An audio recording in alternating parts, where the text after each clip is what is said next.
The sound of the temple bells echoes the impermanence of all things. The color of the sala flowers reveals the truth, and to flourish is to fall. The proud do not endure, like a passing dream on a night of a spring. The mighty fall at last, to be no more than dust before the wind. I'm Eddie Webb. I moved to America and became old Django. And today we're going to talk about Sukiyaki Western Django.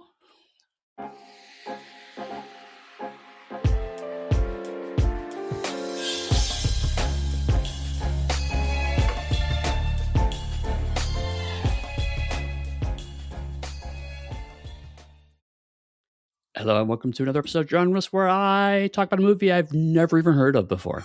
You didn't want me to ask you the question this time, did you? Yeah, I'm just gonna dive right into it. I was like, yeah, nope, don't know what this movie's about, don't know anything about it. Then did my usual, tried to research about it, and the Wikipedia page usually has some good information. We kind of just more or less just do that, and we figure out what happens to talk. But this time, even the Wikipedia page is like, yeah, here's the plot. That's all I got, man. And I'm like, fuck, I have to actual research now. And that was hard to do. That's surprisingly hard to find information about this movie. I look forward to see what all you came up with. Oh, you're not going to help me with this, right? Okay, yeah, that's how it goes. Remember who assigns out all the movies and stuff? Yeah. Right. And this is I don't know. So I'm going to extrapolate a little bit on this. So this is it's a film that was shot in Japan by a Japanese director who I'll talk about in a minute. But it was shot in English. So it was always intended to be for English-speaking market. The extrapolation part is this came out in 2007. I feel like this may have been coming off the heels of Stephen Chow's success with Shaolin Soccer and Kung Fu Hustle. I don't know that for sure, but the timing would indicate that that's probably somewhere in the picture. Because that sounds right. I remember those were surprisingly successful, but those were both originally shot in Chinese and then dubbed into English. This was shot and it was shot in English. I thought the director didn't want it to be considered like a Japanese Western, but its own thing, which is why he had everyone speak in English.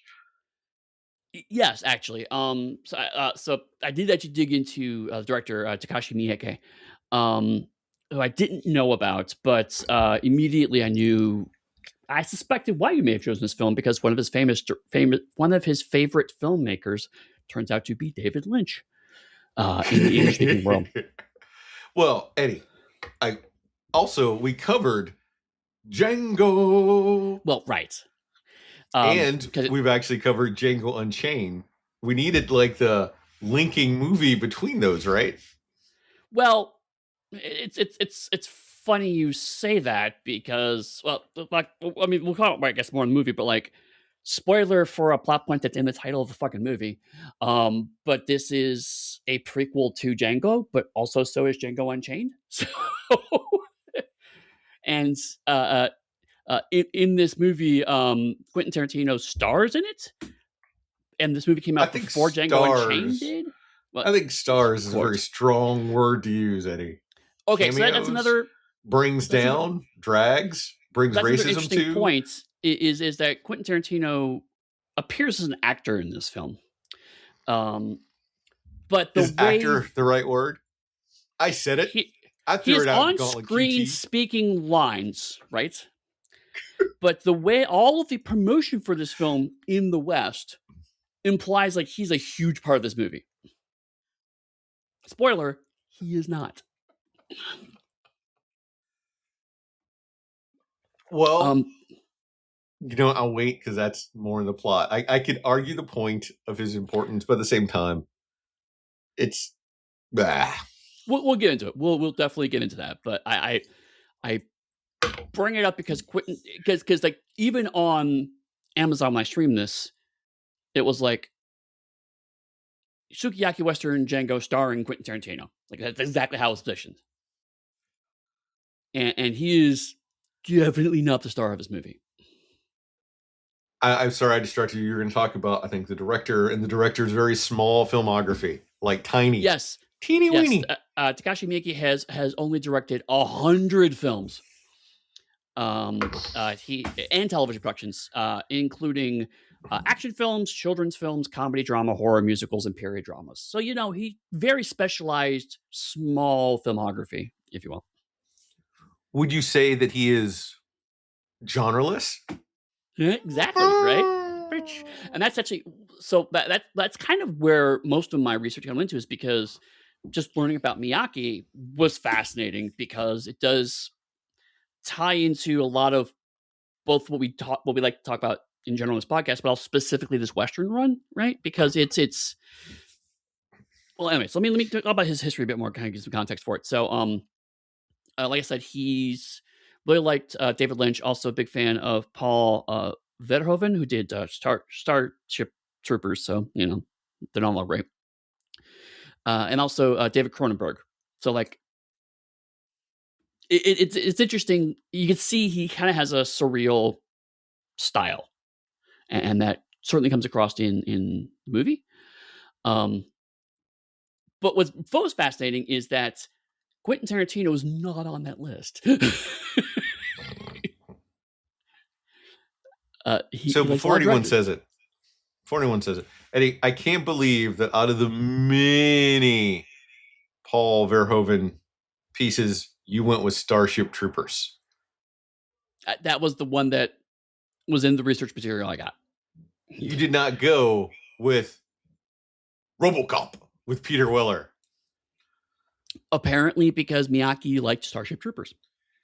I'm just saying, RoboCop is a better movie. I'm not disagreeing with you. I think RoboCop is genuinely a really good film, but not RoboCop 2 or 3, mind you, or RoboCop 4. No, there was only one RoboCop movie. Sci-fi movies that came out. There were exactly as many RoboCop movies as there were Highlander movies, as far as I'm concerned. 2 Highlander movies. There's like the one with Christopher Lambert, and then Henry Cavill's eventually going to put one out. It's not out yet, though, so therefore there's only one RoboCop movie and one Highlander movie. I'm sorry, it's a plan to have a Highlander movie. Let's get political with that. Who knows what's going to happen there. And so, like, Miyake's done a lot of stuff. He started to get international fame in the late 90s. The only thing that I recognized was, I do remember Dead or Alive, which was a really bloody Yakuza flick. But he also adapted a manga. It's interesting. What? I'm gonna. You've got like a whole. I see now. You have a block of stuff. So I'm gonna jump in every so often. It's interesting that like your Dead or Alive is a bloody action flick. My DOA is a masterpiece of cinema starring Jamie Presley and Eric Roberts. That is, I can't even believe those words came out of your mouth. Really? You don't think I'm a huge fan of Jamie Presley? I do not. My friend. I believe you're trolling me, my friend. I believe you're bored at the fact that I'm reciting facts at you and you just want to interject. Well, no. Part of the joy of our podcast is our banter, Eddie. That is why people come to listen to us bond continuously for like years now. And trying to make you looser, man. You're feeling very rigid because you gave you a big homework assignment you weren't expecting. I'm like that teacher that drops like the final exam that you didn't study for. Bam, there you go. So right, but I did find some interesting stuff, and I do like to share it because I'm kind of interested in some of this stuff. So like he does Ichi the Killer, which again never heard of before. Apparently does I won't say well. Is notorious in international film circles, and I was like, why is that? So I started looking into that. Apparently, when it was premiered in Toronto in 2001, they actually gave out barf bags emblazoned with the logo of the film as a promotional gimmick. The British Film Cast, the BBFC, the British Film Institute, wouldn't allow it to be aired uncut because of its violence towards women. The film's already banned in Germany, Malaysia, and Norway, which is a fairly random set of countries to be banned in. It was extremely notorious film that apparently is like a huge cult classic, but I've never heard of, and is apparently I've heard of disgustingly it, but violent. I've never seen it. And I know whenever anyone talks about the director, they always mention that film, like first and foremost. Right. So I don't right, know if it's because it's so notorious or that they love it, but like, boom, that's what they start with. And they go to anything else, but they never, ever really talk about this movie. Right. It does seem like we're in that place we've been with a few directors now where they've got really well known for a thing, and then they decide to do a Western, although this maybe only loosely falls in that category. We'll talk about in a second. We'll talk about in a second. SUKIYAKI Western Django is the Western of Westerns. No, as we previously established, that's Western the movie. Yeah, callback. But no, and then those follow-on movies aren't as well known as the earlier movies, especially considering this was made for an international audience, right? Yeah.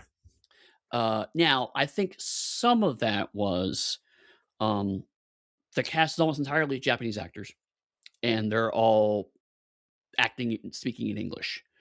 So they went through like a month of language training.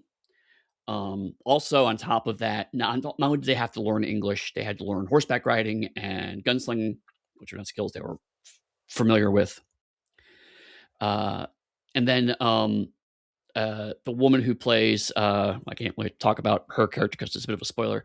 But one of the more action-oriented actresses, Kaori Momi, she also had to learn about flying wires and trampolines on top of English and horse riding and gunslinging. So like these actors had to do a lot of prep work.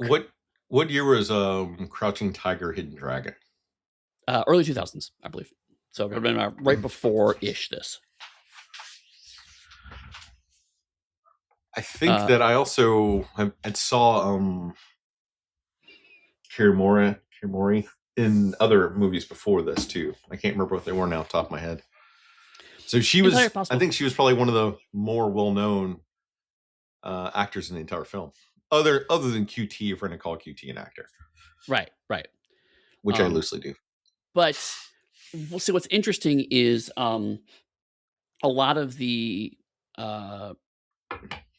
what's collectively and sometimes inaccurately clumped together as wire foo, the very floaty stuff. As we talked about during our Matrix run, that 1999 was like, oh hey, this is a thing that you could do in the West, right? But it was still the actual techniques were only really known in Hong Kong.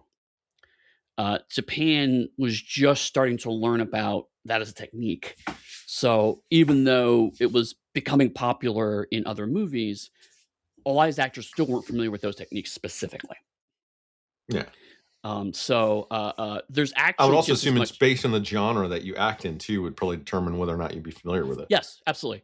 And so what makes one of the things about this movie interesting from my perspective is that I was expecting it's a blend of Japanese and Western filmmaking, but there's also a lot of Chinese filmmaking blended into this, specifically Hong Kong filmmaking blended into this. And of course, given the fact that it is named after Django, there's going to be a certain amount of spaghetti Western. In fact, that's what the Sukiyaki reference is that Miyake wanted to brand his style of revisionist spaghetti Western as a specifically Japanese style of Western, and so he wanted to call it Sukiyaki Westerns. It's kind of an homage to spaghetti Westerns. Although I stand, they mentioned earlier, I want to stand by it again.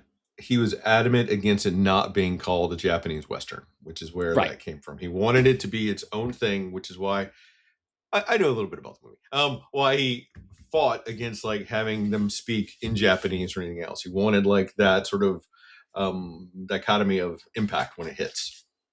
Right, because he specifically wanted it to be a blend of Westerns and Japanese period dramas. Right, it's that it's not explicitly Japanese in the same way spaghetti Westerns are not explicitly Italian. And so I think that was the intent he wanted to go for. Like he wanted to have brand a new subgenre, call it sukiyaki, but it's not just. It could be made in other places besides Japan. Because if they spoke in Japanese, everyone would automatically call it a Japanese Western. Right, exactly. And it's kind of an interesting point because early 2000s, dubbed movies were seen as awkward and cliche, but then what we didn't realize is that in a few years after this, dubbing technology would radically increase, and now we have a fair amount of dubbed stuff, particularly on things like Netflix and HBO Max and whatnot. But dubbing is much, much better to the point where it's not seen as awkward anymore. But this was a weird point where that technology wasn't really around yet, and so it made more sense to have them speak in English to appeal to that market rather than have them act Japanese and dub over the voice, which is what the original spaghetti westerns did. Although, as we talked about, sometimes they would just talk in different languages on set and they made it work. So, you know. Oh. I've never been a fan of dubs, generally speaking. I like to hear like the actor who's doing their own work and hear their voice when it comes out. I agree. But also, it's funny, as dubbing technology has increased, also modern acceptance of subtitling has also increased, right? Because imagine trying to ship a subtitled film in 2007, right? It would go nowhere. I'd watch it. Sure, you and I are weirdos, but like there was still that stigma of, oh, if a subtitle makes it a weird foreign film, and it's like, no, weird foreign films are great, but also there's a lot of amazing stuff that's from other countries that don't speak English that's fantastic. That's not just a weird black and white art film, you know? And talk all they want. There are some American films that could use subtitles to them, but I'm just going to leave it at that. Seriously. Oh yeah, trust me, especially with the modern prevalence of we're gonna whisper our lines and have huge explosions. It drives me mad. Oh god, I hate it. See? Right, but now I just watched Spider-Man Noir, and I keep having Nick Cage in my head now all the time, saying, "Yeah, see, on repeat." So if I say "see" for anyone listening, it's because I'm still thinking about Spider-Man Noir. See? If it helps, I have just recently watched Project Hail Mary. And so now every time I ask a question, I try to stop myself from putting the word question at the end of it. So, what do you want for dinner? Project Hail Mary that I've never seen. I really enjoyed it. I don't want to talk too much about it, partially because it's not why we're here. But also talking too much about it spoils one of the big twists of the movie, which I did not know going into, and I was very glad it wasn't spoiled for me. Okay.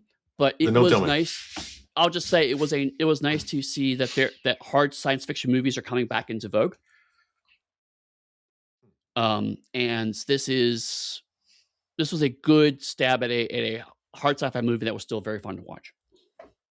My last question about that, then we can get back to Django here. Was Ryan Gosling's acting on par with his acting in Blade Runner 2049? I'm going to go out on a wild limb here and say that it was better. Okay. That's it. That was my whole question. There's no joke to it. No, but also there's a very good reason why his acting is widely better, but I cannot tell you without spoiling the movie. So cool. Then I may have to go see Kent in action. Yeah, it's great. I still can't believe you have never seen this movie, Eddie. Out of all the many movies here, shocks me. Specifically, I never even knew this movie existed until it appeared on our sheet. Right, I didn't even know I had no context for it. Like some of these movies, I've been like, oh, I've never seen it, but I've heard the title before, and I know maybe the vague concept of it if I'm having a good day. So like, I had never seen High Noon, for example. But of course, I've heard of that there's a movie called High Noon. I'm familiar with it. I know of Stagecoach, right? And this like I've never even those words have never been in front of me in that order in my life. Because when we recorded Django Unchained and we were talking about that during that one, I knew that this movie was going to go on our Western list and it was not going to come off. Right. And I am glad we have since watched both Django and Django Unchained because I now understand the weird not quite public domainness of Django as a concept in Westerns.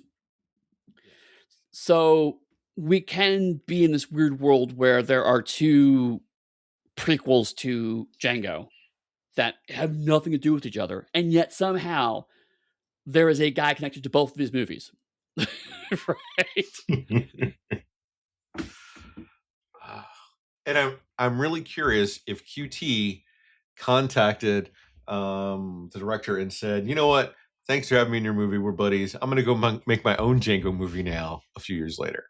Yeah, right. There's a certain amount of like, so this movie definitely came out before Django Unchained. So it's not like his movie was in pre-production or something while this movie came out. Like, there was enough of a gap that like it feels like he had to have been in this movie going, I should do a Django movie too. And again, like there are a couple places in this movie where you can see some Tarantino-ish touches, but there are also plenty of parts of the movie where there's nothing that looks like a Tarantino movie. So it's not like you can't, even if chronology doesn't work, this movie and Django Unchained don't even look remotely alike.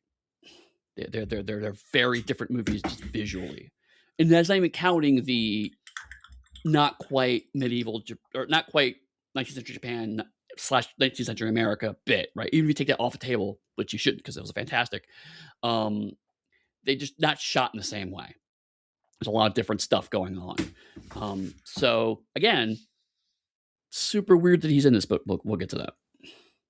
Though the impetus now, I think, for Django Unchained could be him going and seeing a Django movie done by, in America, a marginalized group, and then telling a Django story in America about a different marginalized group.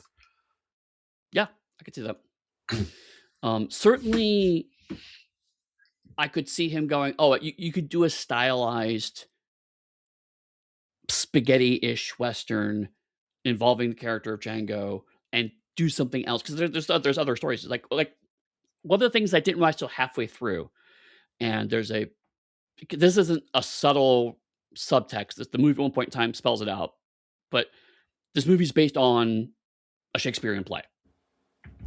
And so this is a Western told by a Japanese crew in English, heavily inspired by Italian filmmakers with a large chunk of British Shakespeare thrown in and Chinese cinematographic techniques. And the spaghetti westerns, which were influenced, if not directly stolen from like Yojimbo. Yep. In and of itself. Yes. So there is this weird Ouroboros of the Westerns inspired the samurai films, which we have largely glossed over, which inspired spaghetti Westerns, which has now inspired this movie, which now is kind of synthesizing that samurai film style with the Western style and showing how much it overlaps in a very explicit, intentional way. So now do you wish that we'd actually gone ahead with one of our plans and have covered like Seven Samurai and some other stuff as a break? Or would that have been too much? I think, honestly, I mean, I would like to talk about it at some point, right? But I think that the reason why we do this, the reason why we talked about doing those is specifically, like you said, to have a mental break from this big long thing we're covering, because we've been covering this for 6-7 months now, right? And if we did the samurai run, we would be still thinking about Westerns because, again, there's so much overlap with Akira Kurosawa specifically and Westerns. So I think it was good not to do it. But again, I think at some point in time, us covering at least Seven Samurai, if not some of Akira Kurosawa's oeuvre, is actually a good idea because they're fantastic films, and also you'll see connections there. But I think you realize that I'd want to do. I already have it in my brain. It would be like Yojimbo, and then The Man with No Name, Seven Samurai, and then The Magnificent Seven. Yeah, that might be cool too. I can see that. Let's do the Akira Kurosawa film and then look at the American film that ripped it off. Yeah, I can see that. So, The Man with No Name is a spaghetti western. Is all I'm going to say. So it's not an American film. You know what I mean? Magnificent Seven, though. Yeah. The Western film that ripped off Akira Kurosawa. Yeah. That because the funny story is like he went and he saw it. I'm trying to remember now. He like went and saw Sergione's film and was like, it's like, what do you think? It's a great film. Too bad I made that like 2 years ago. Right. And then there was a whole lawsuit, and then it got settled out of court. Yeah. Again, the reason that we were doing this is just because Akira Kurosawa was a fascinating guy, right? So it's worth to spend some time talking about him. But yeah, so this is, I think, samurai films and even Hong Kong films are out there enough that could probably talk about them without having to have too much background information. But my limited knowledge of samurai films, I try to fill in where I can. I think we need a primer episode, kind of how we did a primer episode for Sherlock, how we did one for the Western run. That feels like it'd be essential. Right. Yeah. So, I don't know. Maybe some another Japanese flavored break at some point in the future might be in order. Who knows? Yeah. Well, I'm saying there's a whole bunch of other things that we have not touched on yet. So there's a bunch of ideas. Right. You were saying how did MT and QT meet? I actually don't know. Sorry, TM and QT. I actually don't know how they met. The only thing I do know is that this was at that weird stage of Quentin Tarantino's career where he was kind of convinced he was done as a director, and so he tried to make a pivot to actor, and it just did not work for a variety of reasons, which include Quentin Tarantino's not a very good actor. And so like this is kind of the weird part where he was just trying to be on screen as much as possible. And again, super weird combination of choices. But yeah, I have no idea how they actually start talking to each other. Regardless of what I think of QT's acting ability, he is not wrong that you do not want to not be in the public eye, because then people will forget about you. Sure, I can see that. While you're figuring out what you're going to do. Yeah, I mean, this is post Kill Bill, but before Inglourious Bastards. It's probably in around Death Proof, and I don't think Death Proof was a very successful outing. Yeah. But I mean, to your point, like Kevin Smith kind of had the same philosophy. Like when Kevin Smith had stopped making bangers. I don't know, bangers. Let me rephrase that. When Kevin Smith stopped making movies that made money, put it that way. I don't want to accidentally ascribe quality. He pivoted to make a Randall. I was going to slip into my Randall mode for a minute there and start making some jokes with that one. Right. We should cover Clerks, Eddie. On the way to the parking lot? Yeah. Oh, we're going to cover Clerks now. You've done it to yourself. We could do Clerks, and then we could do the Clerks cartoon. I want to add in Mallrats, though. I actually liked Mallrats as bad as a movie as I was. Honestly, so did I. But yeah, like Kevin Smith also, like, he went to reality shows for a while, did comic books for a while, just other ways to kind of stay in the public eye. And to his credit, you know, it helped him to get his life in order, both him and his colleagues' life in order. So, like, you know, it ended up being good for them on a health level.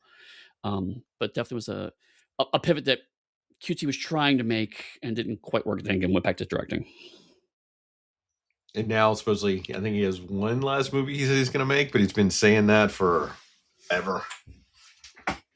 Yeah, he keeps talking about Dogma 2, and like, I don't know. Yeah. I think of all the movies you're going to do a sequel to, that may not be the one I would go for, but you know, it is what it is. What else can you tell us about TM, the director we're here to talk about, who has a massive filmography that I don't think either of us have fully explored or know a lot about? Put you back on the spot. No. The only other thing is a bit like, actually, a trend of many of the directors I've noticed with Westerns. I don't know if it is because of the Western genre or if it's you have to be a certain kind of obsessive director to want to make a Western at certain points in history. But he really wanted this to be set in the mountains of Sukiyama which apparently is very, very cold because it's very high up. And so his plan was he wanted to go there at a point where there was enough snowfall on the ground for the cinematography purposes, but wasn't too punishingly cold.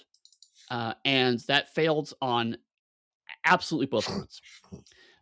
It was an unusually warm winter, so there was almost no snowfall, but it was still winter, and so like food was freezing on their plates as the cast and crew were trying to eat. Oh. Right, so, and like because Japan is a bit closer, a bit further away from the equator. Day and nights could be a lot shorter or longer depending on what season it's in.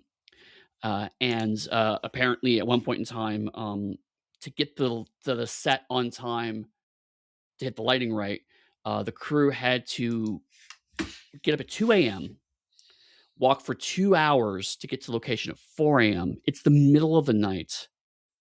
And they had no lights except for the lights that the lighting crew had. And so, like, quite a few crew members almost got lost on this desolate mountain road in the middle of the night. You have to be dedicated to the Western if you're going to make a Western. There's nothing else about it. It's very John Ford. It is, right? Again, shades of Leone in terms of, no, it has to be this very specific thing that's in my head and has to work in a very specific way. That was like Michael, what's his nose from Heaven's Gate. Leone is, I think Leone is different. I think Leone was more of a dick for like how he had the Django actor walk a long way away and they left him out there. Bye. To be fair, like that's I was thinking more about Once Upon a Time in the West because he had a lot of money and so he had to do things a very specific way because he had the capacity to. So you're right. It is more Heaven's Gate is a better indication of that specific kind of director, right? Like, let's build a town. I don't like the lights gone. Let's tear down this block and rebuild it. Right.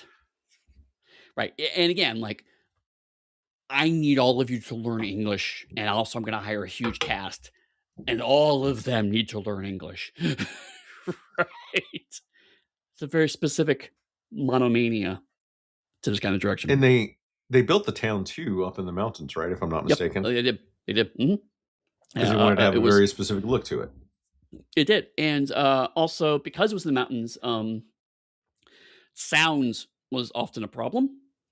So, like, they had problems sometimes miking people on the sets, but also at one point in time, they had a whole bunch of horses and extras, and because of the way the sound was bouncing around the mountain, he couldn't actually give his action directions. So he grabs a gun with blanks and shoots it in the air to get the extras' attention. And they filmed that. So sometimes when you see people freaking out at a gunshot, that apparently was a real reaction occasionally in the film. Because they had no idea the director was going to pick up a gun and start shooting. I could never be a director. Like, I just don't have it in me. I don't have that kind of intensity, I guess. I mean, I'm sure there are some very laid-back, collaborative directors, but we have not seen many of them in this particular run. Not the ones we've discussed. I think I'd love to have seen like a Kubrick, a Micah, and who would be another good one to toss in there? I would have liked to see a combo of those two creating a movie together. I don't know if it would ever been made from the level of precision because Kubrick was a constant retaker. Nope, do it again. No, but like, could you imagine like God, it'd be beautiful. A Miike David Lynch collaboration? Yes, easily. Because regardless, so cool, I think of everything that people would say about Lynch, Lynch is like a super collaborator. Right. Mm-hmm. He may not always have stuck with your vision when he started filming, but a great collaborator at the start. Right, and it did seem like Miike had a very strong vision of what he wanted to do, but reading between the lines of some of the information I found, it did seem like some scenes did shift based on either actor input or logistics. So, like, he was not as inflexible as some of the directors we've talked about.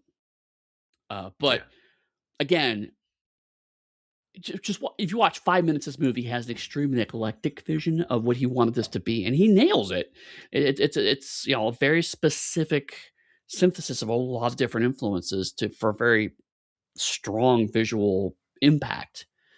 But it was interesting to hear that he was able to do that while also being a bit flexible. But if you've done over 100 films and TV products, you probably have learned a lot more flexibility than if you've only done like 5 or 6 and all of them have been award winners or make money or whatever, Do you know what the budget of this film was? Could not find it anywhere. I don't know how much money it made. I don't know if it made money. Nothing. No idea. So obviously it was a financial success and or disaster. I think also what the little bit I do remember now also is that he called QT and was like, "Hey, I want you to be in my film." And QT, from our understanding, dropped everything, came over, and did all of his filming in like a day. You can tell. So maybe QT didn't have enough time to prep for his lines, but I'm going to say everything I've ever seen him act in is about on par with what I've seen here. So, okay. The way I will say, on the one hand, the Quentin Tarantino I saw on the screen, like you said, is not that much different from the other handful of cameos I've seen him in, right? So his level of acting, whether you like it or dislike it, seems to be on par with other things he's done. So there's that. But also, the way the stuff that he shows in is shot, he's clearly on 2 sets, and that's it. And those sets don't show up anywhere else in the movie, which very much feels like he flew in, he did all this stuff, and I was thinking a weekend, but it could be just a day, and then he left again. It was definitely a fairly detached from the rest of the movie. And I quipped about it earlier.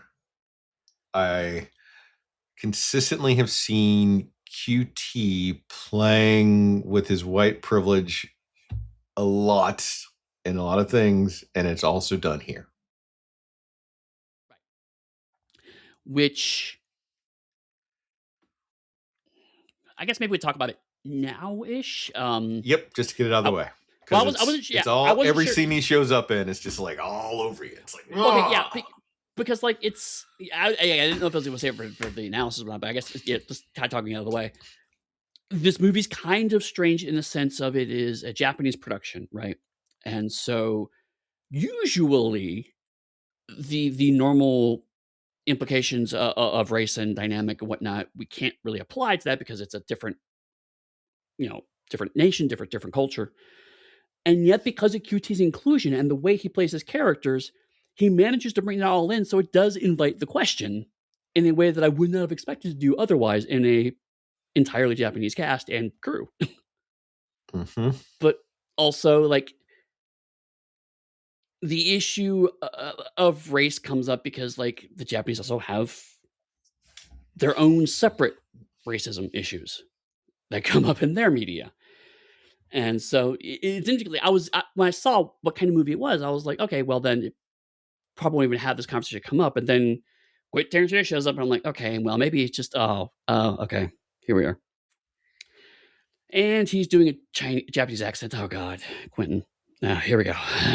Yep.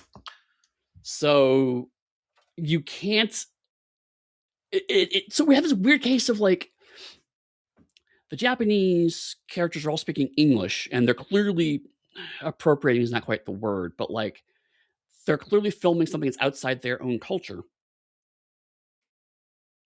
And Quentin Tarantino somehow still manages to make it Orientalist. And he's just an actor in the movie. It's baffling. And I know some level people say, but the director was there, the cast were there, so it must have been okay for him to do that. Because they'll say, well, Blazing Saddles, the black actor said it was okay for them to use it. I don't know. there isn't enough information for me to know anything about the background of this movie. Maybe it was the director could have felt obligated because he called in a favor to have Quentin be here for his movie to try to get more international appeal. Maybe, I don't know, but it rubs me the wrong way, and I'm just. So one thing I will say in condemnation of that argument, not say it isn't a valid argument, but in this specific case, is I have worked with creative people from different cultures before, and sometimes references get lost in international collaborations. As a random example, I was working on a Chronicles Darkness book many years ago. I had a British writer working on it, and he slipped in a Bob the Builder joke, which was a show I was unfamiliar with at the time I was developing the book. This joke went all the way through to the final release. And a bunch of British fans were something like, why is there this very obvious Bob the Builder joke in your serious horror game? And we're like, what the fuck is Bob the Builder? Right? Which is a kid's show in the UK.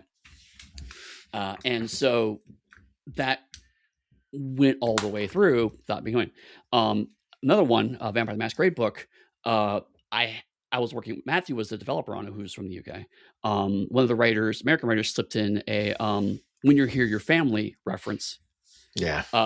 Which Matthew did not realize until I managed to catch it before it went to editing. I was like, Matthew, that is a reference to Olive Garden.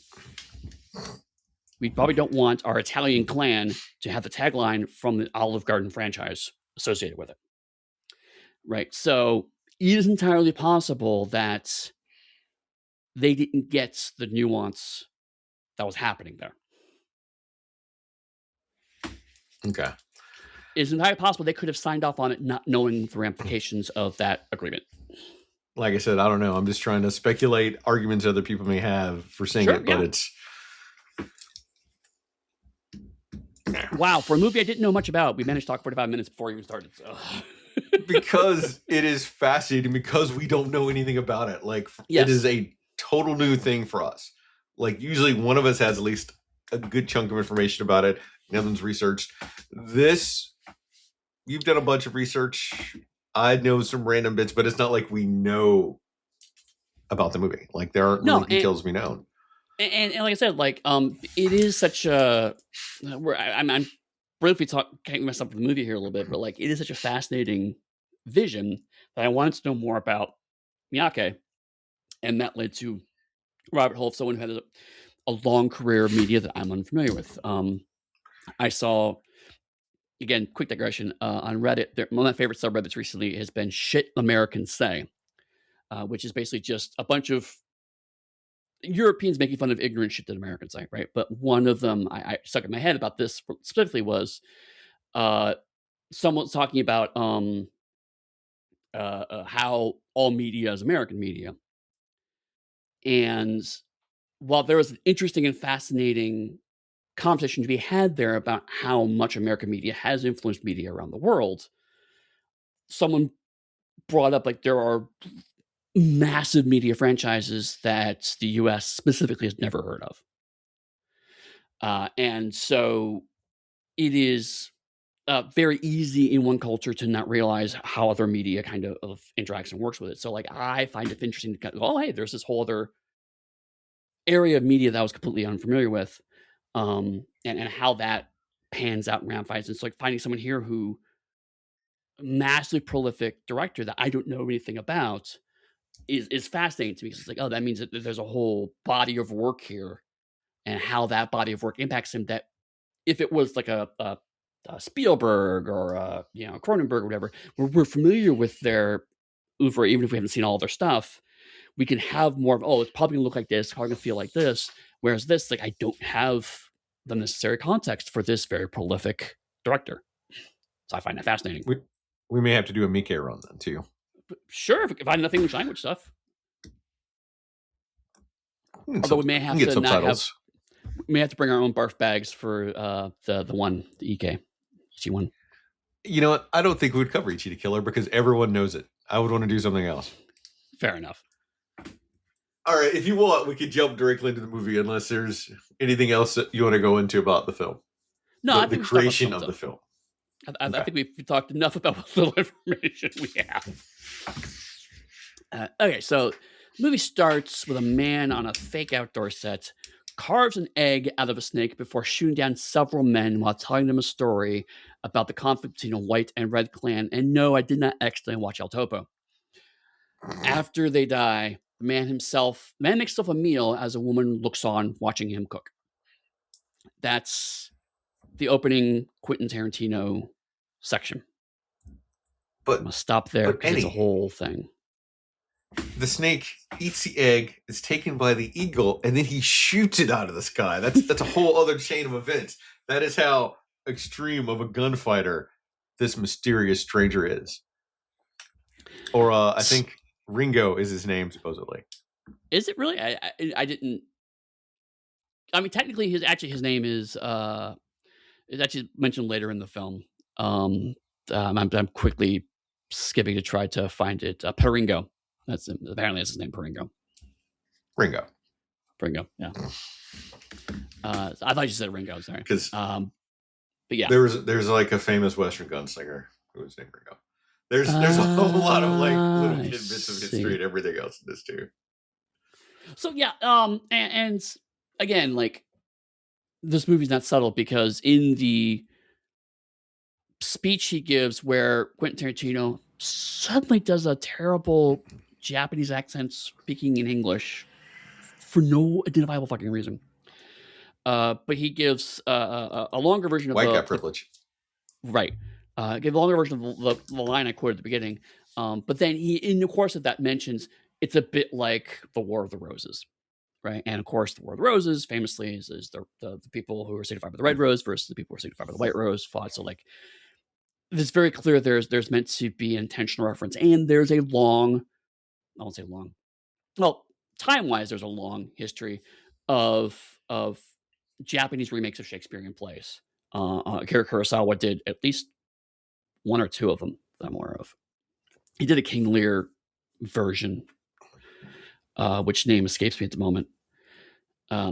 So like, that's another kind of quick nod to, okay, it's a guy who looks like a gunslinger who referencing Akira Kurosawa. Okay, I kind of all encompass in this bit, but also as much as I made the joke, the time-wise, it's entirely possible that Miike was also inspired by Jodorowsky, right? Because there's more than a little topo in this early part. There's a bunch of stuff in this thing. But see, the thing is, I don't know enough about Japanese history to like be able to add in. But I feel like some of this is actually pulling from real Japanese history too. But I don't know it enough to be able to speak to it. That is not. I mean, my genre, my field of expertise.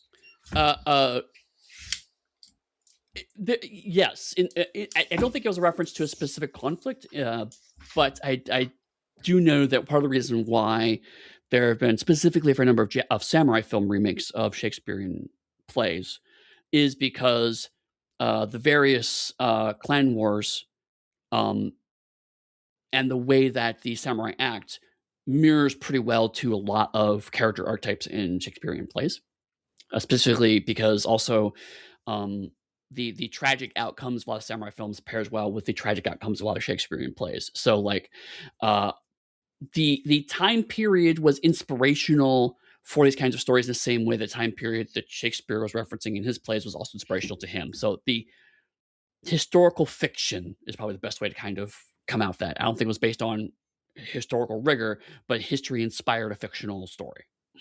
Okay. Cool. What did you think of the cinematography of the gunfight? So I genuinely wasn't sure because like this whole set was fake, and when I was first watching it, I was like, "Is the whole movie could be like this?" Because oh my god, I will be so mad at Chris if I go through a movie like this. And it's not. It's explicitly kept to this and one other scene, and so part of me feels like this might have been thrown together because, oh shit, Quentin Tarantino agreed at the last minute and I've got to pull together a script and a scene real fast for this.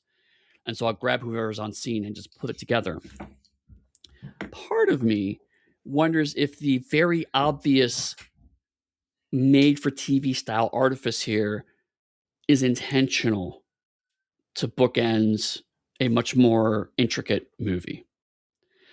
This looks very artificial and forced specifically to imply that the whole movie is basically a Peringo's narrative, right? Which is one way you could very reluctantly argue that Peringo is the quote unquote protagonist of the movie. Again, I don't stand by that, but if he's the storyteller, if he's the person telling the whole story and all of the stories from his perspective, I think it's a weak argument, but I could see why the artificial nature of how that scene looks is meant to evoke a storyteller. This is a fictional world. This is a fantastical story. You mean much how in Posse it starts with a flashback? Yes, except for in Posse, the bookend is much later, and but they and so it's supposed to be the idea of, oh, this is a real situation that referred to this guy's memory, but it's similar to Posse. The alleged storyteller of the movie couldn't possibly be the storyteller that we are led to believe is the storyteller. So we had that in common. It's like it doesn't actually work if you think about it, but it's a way to kind of give a structure to a movie. So I think it's intentional, but I also think it's almost intentional to say that logic doesn't matter here, is what he's trying to establish with the very fake set. And then if we look at like the card that pops up when we're transitioning scenes, a couple hundred years later are written on it. Right. Which in of itself is going to throw some weird sort of logic in there. And spoiler, there's an otaku joke in here. There's a whole bunch of other stuff to show you that don't worry about logic. Like just we're to go like 30 seconds into the next part that we're about to talk about. There's a sign that clearly calls the town you're going to, Utah. And then there's a card that pops up that claims it's in Nevada, right? So it's like, it's not meant to make logical sense. This Japanese town is shoved in the middle of Nevada for some reason. It's not even saying it's America. It's saying that like this is a place, it's like a territory of this in this town of this. It is very El Topo, like right there. It says El Topo did this and said, don't worry about it. I will do this and tell you not to worry about it. And then I'll distract you with a whole bunch of beautiful cinematography and action. Yeah, because much like El Topo, this is very clearly, we're not concerning ourselves with history necessarily.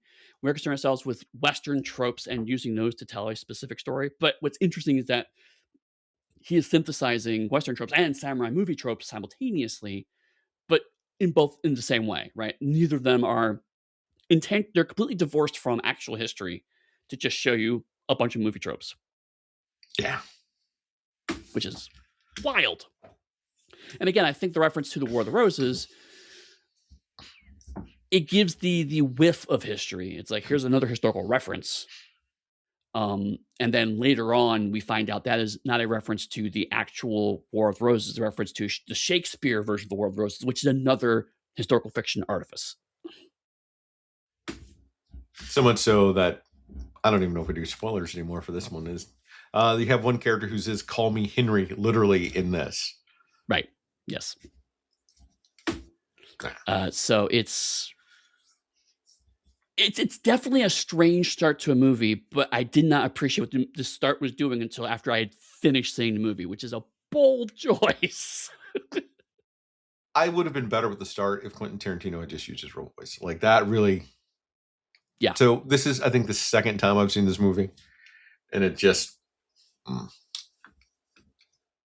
Yeah, no, it's. I know we're going on about it, but like it is so jarring to hear him talking in what is up to the line and somewhat over the line of offensive Chinese or Japanese accents. I mean, he's not quite mixing his R's and L's, but he's damn close.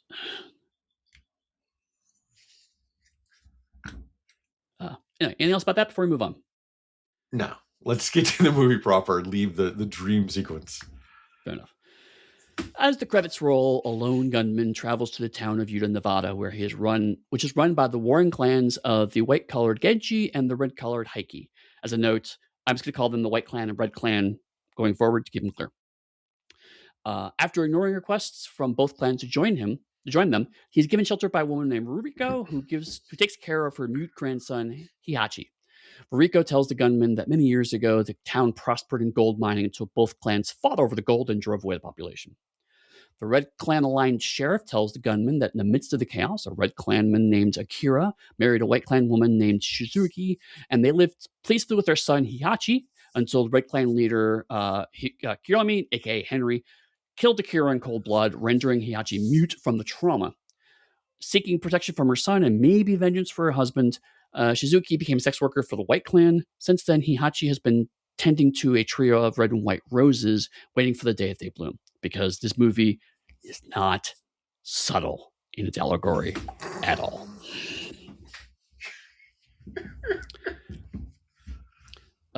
So this is a fair chunk of the movie, but it's one of those awkward summary spots where it doesn't all kind of click into place until fairly long into this chunk. So like you can't really talk about early part in isolation because it's all kind of connected until the end of this flashback of what happened to Hihachi. So like it is I think it's like a 20-minute chunk of movie, but it is kind of hard to talk about it in smaller chunks for me.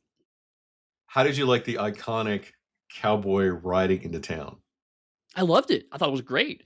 And specifically, I was struck because, again, I don't think I would have caught this at all if I was watching the movie prior to us talking about this, but like how it's, again, clearly trying to evoke that Henry Ford riding into the mountains look, but because it's Japan and a different mountain structure, it looks very different, but the way it's framed and shot, it's very clearly meant to evoke that. So it sets up a whole vibe of, I don't want to say wrong, but similar but different, right? It's just here's the thing that we're referencing. It's clear we're referencing that, but it's not going to look exactly the same as you expect it, and that's the whole vibe of the movie. And he's dressed like Django, and that's a very nice touch. Yes, I did. So, there was a lot of me going, I recognize that. I know that reference.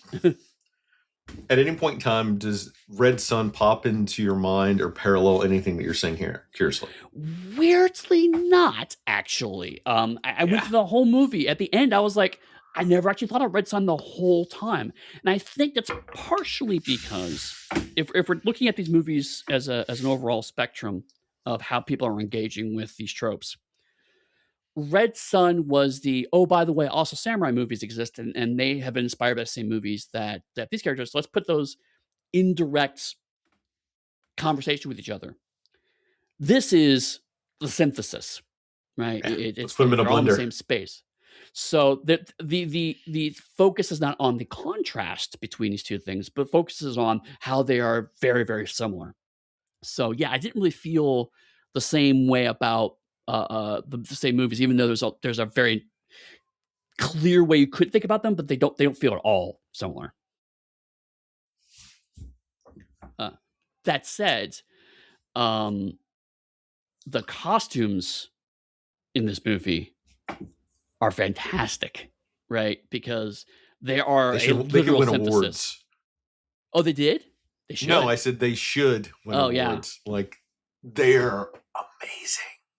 Because they're very literal visual synthesis, because you have people wearing like samurai swords and bits and pieces of robes and armor, but also like Kengan hats and guns on the other side. Like and all of them of each of we're talking primarily about the people in each of the clans.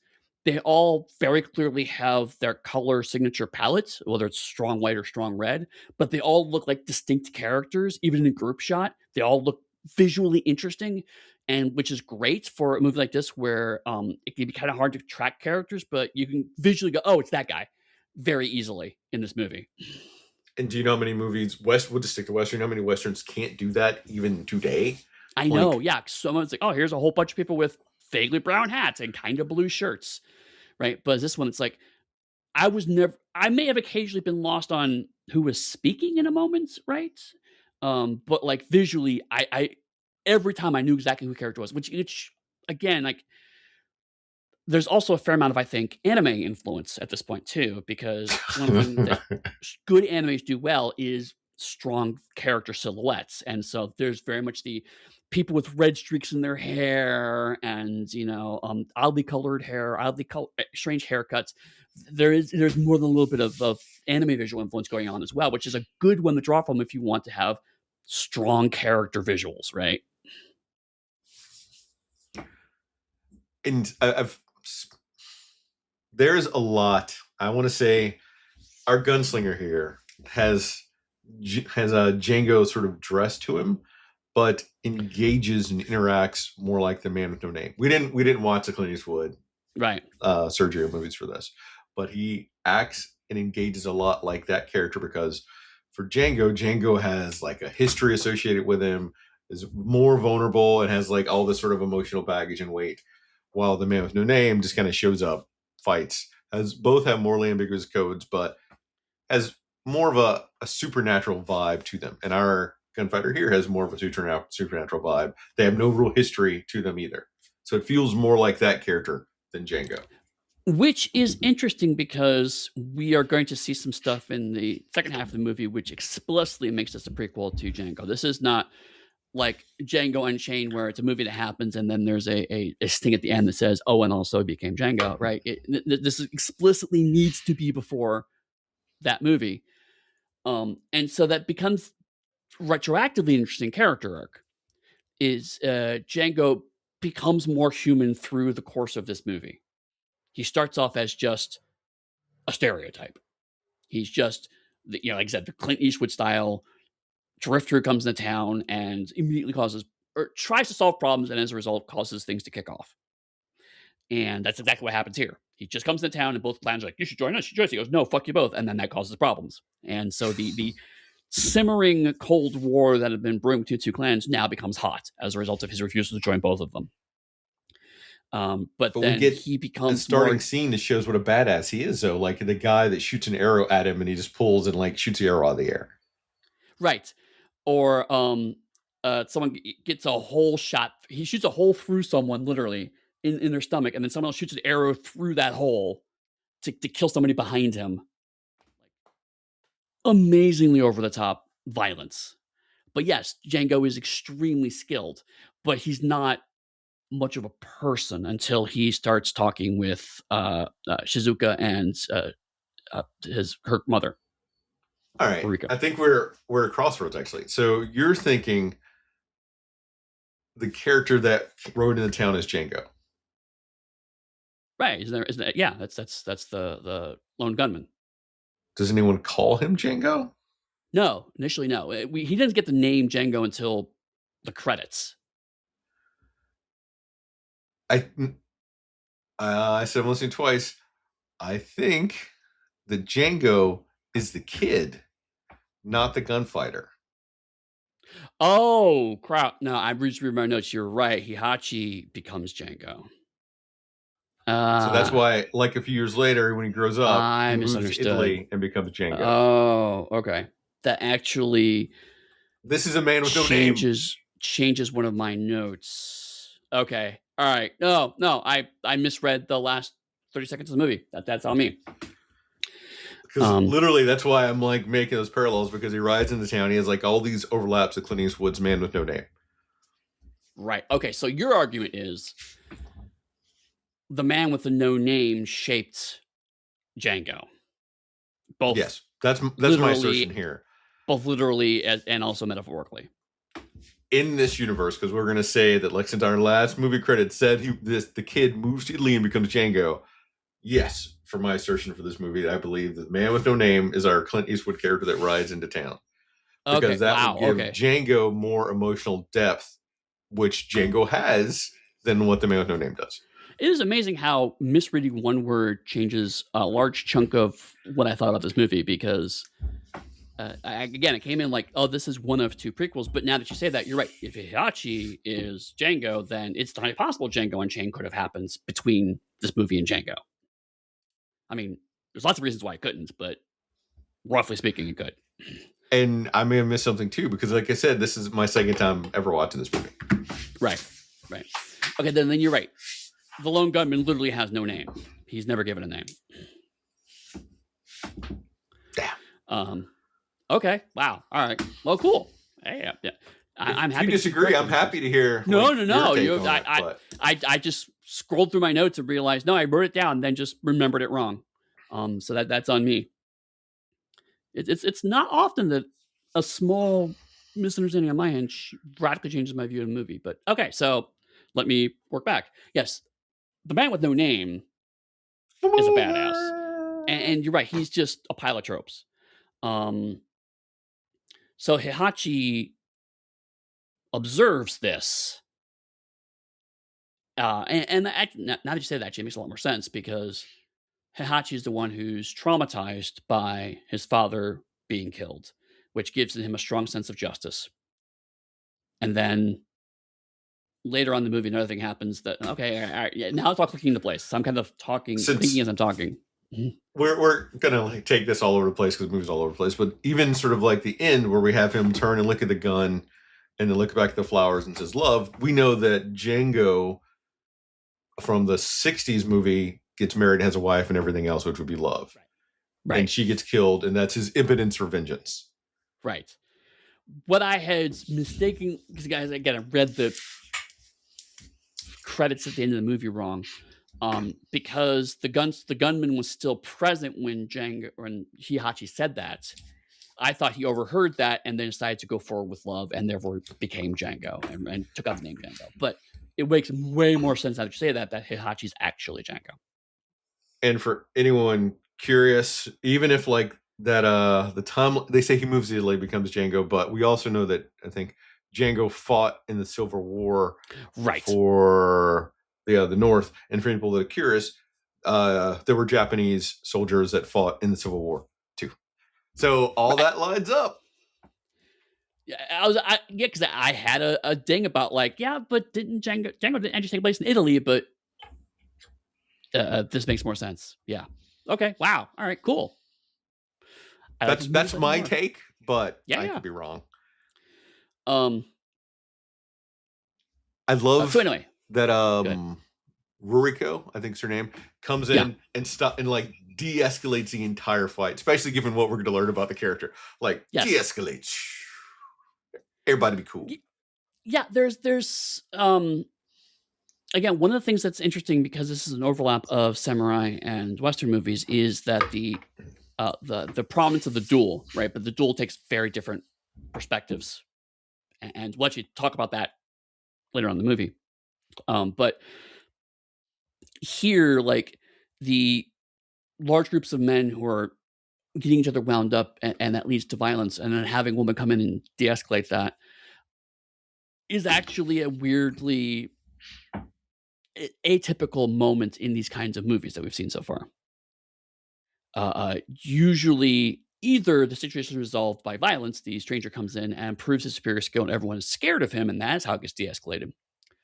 Or a male sheriff comes in and implies the law is enforced, and therefore they cannot get their catharsis of violence at this exact moment. Neither of those things actually happen, even though both of them are in play and on the table. Instead, a third factor comes in of like the woman just like, knock it off, assholes. It's like, oh, I'm sorry, mom. Basically, it comes down to. And this sheriff, the sheriff is amazing. He's not amazing yet. He becomes amazing, but right now he's just kind of weird. Unbelievable. So I'm just gonna talk about the sheriff a little bit later because he's not reached his full form yet. First, I was like, oh, okay, it's a sheriff. Of course, it's a sheriff. One of the things I really love, though, is people here are essentially equally skilled. Like, there are some people that may have a few more like skill levels, but on the whole, there's an equal balance of skill across the table. Like, everyone is highly competent, and then we have our protagonists that are extra competent, which we don't generally see a lot of. Yeah. Specifically, there's a training sequence with the White Clan where they're training with swords. And at first, it's a bit silly. It's like you're literally wearing guns, but you pull out swords instead. this makes no sense. And then the white leader pulls out his sword and chops bullets out of the air, right? And so it does two things very quickly, which is here's why swords matter in a town where guns are prevalent, is that there are things that can do that guns can't, including not run out of ammo, which is an unanswered or an unasked question, but I answer for myself.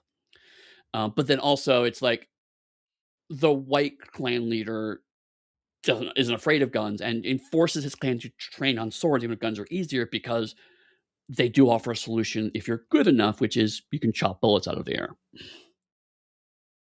And at the same time, though, they don't undercut him. He is equally proficient with that pistol. Yes, he is. Yes, he is. But he prefers the sword. Whereas the Red Clan leader, we don't see much of his prowess, although in later scenes we do see he's equally skilled. He's more of a political manipulator. He's more of a political leader. So he's the one that gives the rousing speech, makes the references to Call Me Henry. And so he's the one that basically tells his people, we're done playing with the rules.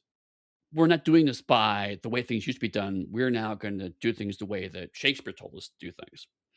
And so they each show their own expertise while none of them are invalidating. And then all this is happening while simultaneously showing that, yes, the unnamed gunslinger by necessity is slightly better than both of them, but doesn't undercut them. And also Rico has her own skills, which we don't yet know. There's even more beyond that. But right now, she has a calming influence and a way to emotional intelligence that none of the characters possess. I would say, for my take, though, the Man with No Name is not better than either leader or the grandmother figure with a dark past. Right. I think they're all on par, equal. They're just, that's fair. They have like different skill sets, essentially what it boils down to. I mean, that's fair. The point I want to make is, like, because of the kind of movie this is, there's a strong chance that the unnamed gunslinger is going to succeed at the end of the movie, because that is how these kinds of movies go. But you bring up a fair point, right? Like, nothing in the movie indicates that's true. There is him dying is potentially on the table for a large chunk of this movie, so that's a valid pushback. Anything else about this section of the movie? The only other thing I would mention, again, not a subtle movie, but it's the kind of stylistic things that I'm enjoying about this movie, is that, again, everyone has white or reds in their outfits. We did a flashback, even Hihachi's father's still wearing a light, his mother's still wearing red, even though they're supposedly a couple. The colors are they're less prominent, but they're still in their outfits. But yet Hihachi himself has a red braid on one side and a white braid on the other side, to show that he's literally the union of those two clans. So again, not subtle, but and specifically Ruriko is wearing black, which is neither of those colors, and that is a surprisingly important point that I did not realize at the time I was watching. So that could be subtle. Were you thinking Romeo and Juliet of when his parents, and you were hearing their love story? Initially, yes. Because the flashback happens after actually there are two references to War of the Roses and one reference to the Henry VI. And so I was like, okay, maybe this is actually meant to be a Romeo and Juliet reference. And it probably is also on top of everything else. It's like, let's mash up Henry VI and Romeo and Juliet into one thing on top of everything else going on. Why not? We have to shove it all in the pot, see what happens, right? But it is also a fairly brief plot, right? It doesn't. It all impacts Hiriko, Hihachi. It all impacts Hihachi, but the actual two clans married together thing that's up only lasts for the flashback, and afterwards it's like, and nothing came of that. So it's because Romeo dies first in Romeo and Juliet. Just saying. Right? Yeah. It's definitely very clearly meant to be a riff, but yes, in this case, Juliet, quote unquote. Actually, no, Romeo does die first. Yes, sorry, because then Juliet becomes a sex worker. Because Juliet poisoned herself. Romeo kills him, dies. Juliet wakes up. Oh my God, Romeo! And then Juliet takes herself out. Right. It's very loose interpretation, obviously, but I do feel like there's at least given the fact that there's intentional references to Henry VI, I feel like that's also an intentional reference. Yeah. Sorry. Try not to. You know what? I don't care about spoilers from this one. This movie doesn't care about plot that much either. Very awesome. But so Juliet essentially stabs herself dying, and here our Juliet riff, it is Juliet, does die by being pierced, sound kind of in the heart too. Yeah. Oh, that's a good point. That's a good shout. I didn't think about that. Huh. Neat. And specifically because it's the arrow that kills her, not a bullet. Right. Mm-hmm. And Eddie, I gotta say, I've never seen a crossbow that shoots fucking arrows. Those weren't bolts; those are arrows. Again, very loose interpretation of a lot of things happening here.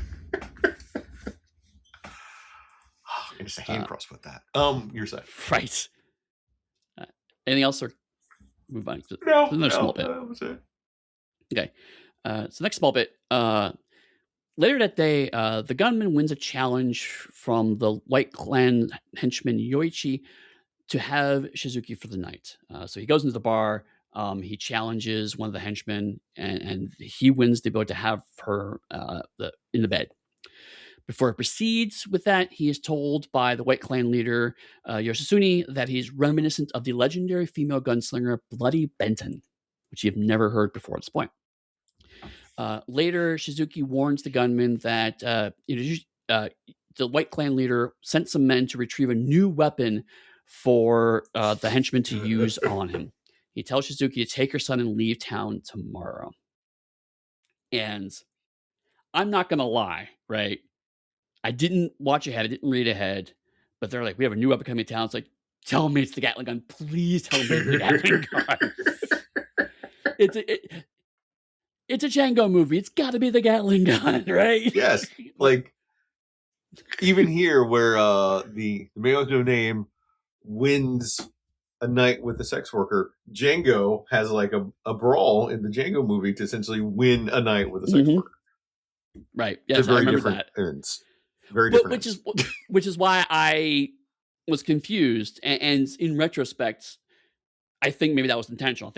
I think now that I'm thinking it through, you were supposed to think that the unnamed gunslinger is supposed to be Django. And it turns out it's not actually him. It's Hihachi. Because again, there's a similar parallel to that. I was like, oh yeah, I recognize that reference. Because I think the director thought this was going to kick off an entire new wave of movies, and this would have been like the first movie in that to then start potentially like a Django series, which would have been amazing. It would have been. I would have loved it. Spoiler: I would like a sequel to this movie. Yeah. That said, this chunk of the movie is also where I see the Tarantino interest or influence, and not in a good way. Because when Shizuki is talking to the gunslinger about kind of, hey, we're going to get the weapon and whatnot. They're obviously in her room. She's getting ready for the act, which she is, being paid for / won the right for. And the camera just, while she's talking, while she's speaking, while her lines are happening, the camera is zoomed in on her crotch. And I'm like, that's a Tarantino move right there. I would say it is not a Tarantino move, Eddie, because it's not highlighting her feet. But it's adjacent. You got to give me that. I will give you that, yes. I'm trying to remember the Django scene. I don't remember enough the Django scene if it overly sexualized the sex worker, but I don't think it did. Because I don't think Sergio was super interested in women in general, which is why there's another movie. Sorry. Right. Yeah, and I mean, it's a movie in 2007 with a hot woman doing sexy things. Like, I understand there's a certain amount of that's going to happen, but this is also the only part in the movie where it happens, so it sticks out. Right? It's like, she's sexy. We have to reinforce that she's sexy. And again, like, it's happening while she's delivering a line. It's just like, the woman's talking, but who cares about that? And it's just like, Maybe it says more about me, Eddie, but I did not find this super sexy, but I did find Bloody Benton super sexy. So that could be saying more of a statement about Chris than anything else. We will get there, my friend. Do not worry. Because this felt over the top. Like there wasn't enough. It either needed to go, I think, harder or just totally kind of ignore it. And it couldn't make up its mind which direction it wanted to go. So it kept wavering back and forth. So one thing that that's a good point. I'm not getting your point at all. Actually, I was just gonna say, like, I think one thing that may be part of that is right before this scene, Shizuki does a dance, right? Which again, I believe was in Django or one of the movies you watched was the sex worker doing a dance for the people in the bar, and it is deeply unsexy. Right. Yes. It's because the movie doesn't say this, but it's pretty clear by what's happening that she is recreating. Actually, no, the movie does kind of imply this more directly. She's recreating the loss of her husband. You know, the flashback of her husband being killed. So at one point in time, the henchman, she looks over him and sees her husband instead and kisses him before she realizes it's the henchman. And then when she falls to the floor, panting, she pulls a string of bells out of her mouth, which was, again, a little bit of El Topo creepy maggot in the movie of like, why are there bells in her mouth?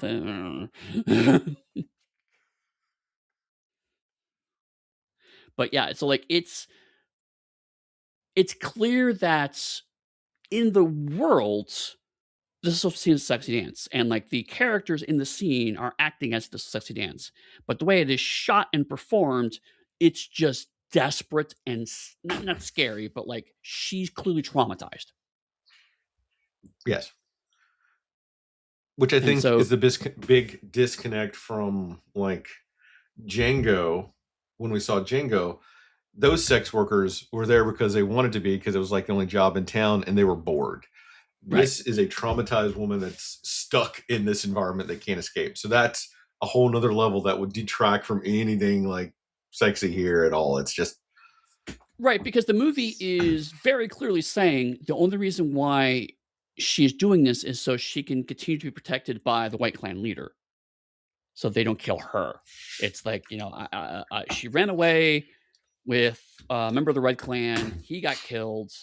And so she's like, well, I'm going back to my clan, and this is the only way I can stay safe is to keep this guy sweet by having sex with him and his subordinates. Yes.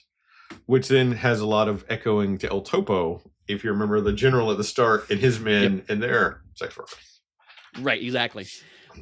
So the reason why I call that, go back to the crotch scene, the reason why I call that out is because, and I think just what you're saying too, it feels so forced, right?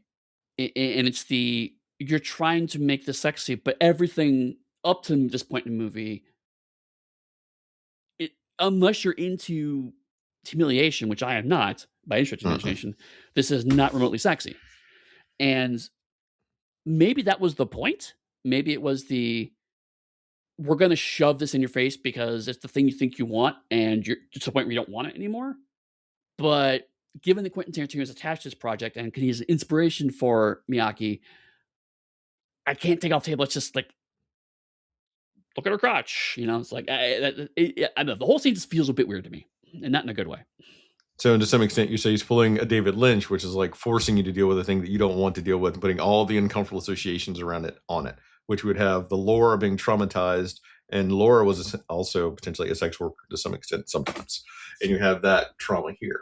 Maybe, and I just say that maybe, but like I don't think he's quite got Lynch's knack to pull that off, because it didn't quite land that way. I think maybe if it had been done uncomfortably long, maybe that would have landed better. Weirdly enough, but it's just one flash of that, and then there's another scene a bit later where we see her ass. It doesn't. Neither of them are very long, and they're both in the context of an unrelated conversation about the weapon. So like, whereas Lynch will linger very long on a spot until you feel uncomfortable. So maybe Miyake didn't have the room to do what he wanted to do here. I don't know. There's a few possible options. Point is, I don't think and the fact that then that our man with no name still has like relations with her, while in Django does not. Django uses that as a distraction to escape. So there's, right. And I can't remember if the man with no name had sex with a sex worker, but I think he did. But I haven't seen that in a couple years now. Right. Yeah. So I can't say either, but certainly there have been other characters that have done such things. But you're right. Django was almost chaste, puritanical. Yeah. Mm-hmm. But that's because Django was still dealing with the loss of his wife. Like that was his whole thing. That's why that's why the movie Django ends the way it ends, is because he didn't choose not to do violence, which is a great flip for this movie. Exactly. And of course the reference to Blade Benton, which we'll get to. But she does deliver his message to the sheriff, though, which is when we get more sheriff acting the next morning. Yes. The sheriff. Yeah. Actually, let's go to the next part, because I think it's when sheriff starts to really shine. Okay. Next morning, following a tip-off from Shizuki, the sheriff informs the leader of the White Clan, informs the leader of the Red Clan of the leader of the White Clan's plans. The Red Clan ambushes the wagon, with Kiyomori acquiring the Gatling gun stored inside of a coffin, because of course it is.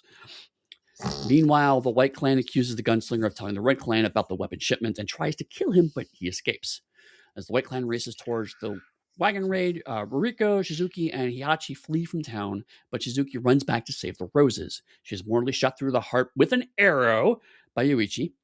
The gunman attempts to intervene, but is forced to drop his guns before being tortured by the White Clan thug. Ruriko's servant Toshio suddenly appears and throws a gun at her before she shoots and kills Yoichi and his henchman, revealing herself to be Bloody Benton. Amazing. Okay. Yes, so the sheriff. He, up to this point in time, he's a little weird. He looks like he's occasionally saying something like not quite engaged in the conversation. Here he is straight up just talking to himself like Gollum. And it is wonderful, because this is 2007, so it's not quite. I don't know if Gollum's actually been on screen yet. I don't think so. Yeah.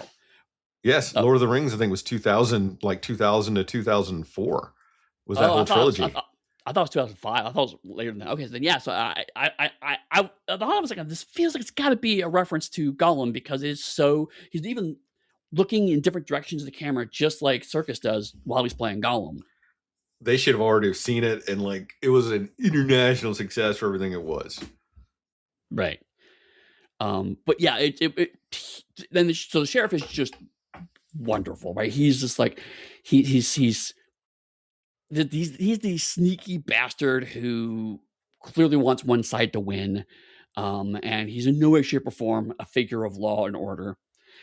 And the fact that the way this guy's playing him makes him even more slimy and obsequious is just great, because this is a sheriff and he's acting in no way, shape, or form like we expect sheriffs to act, which is great.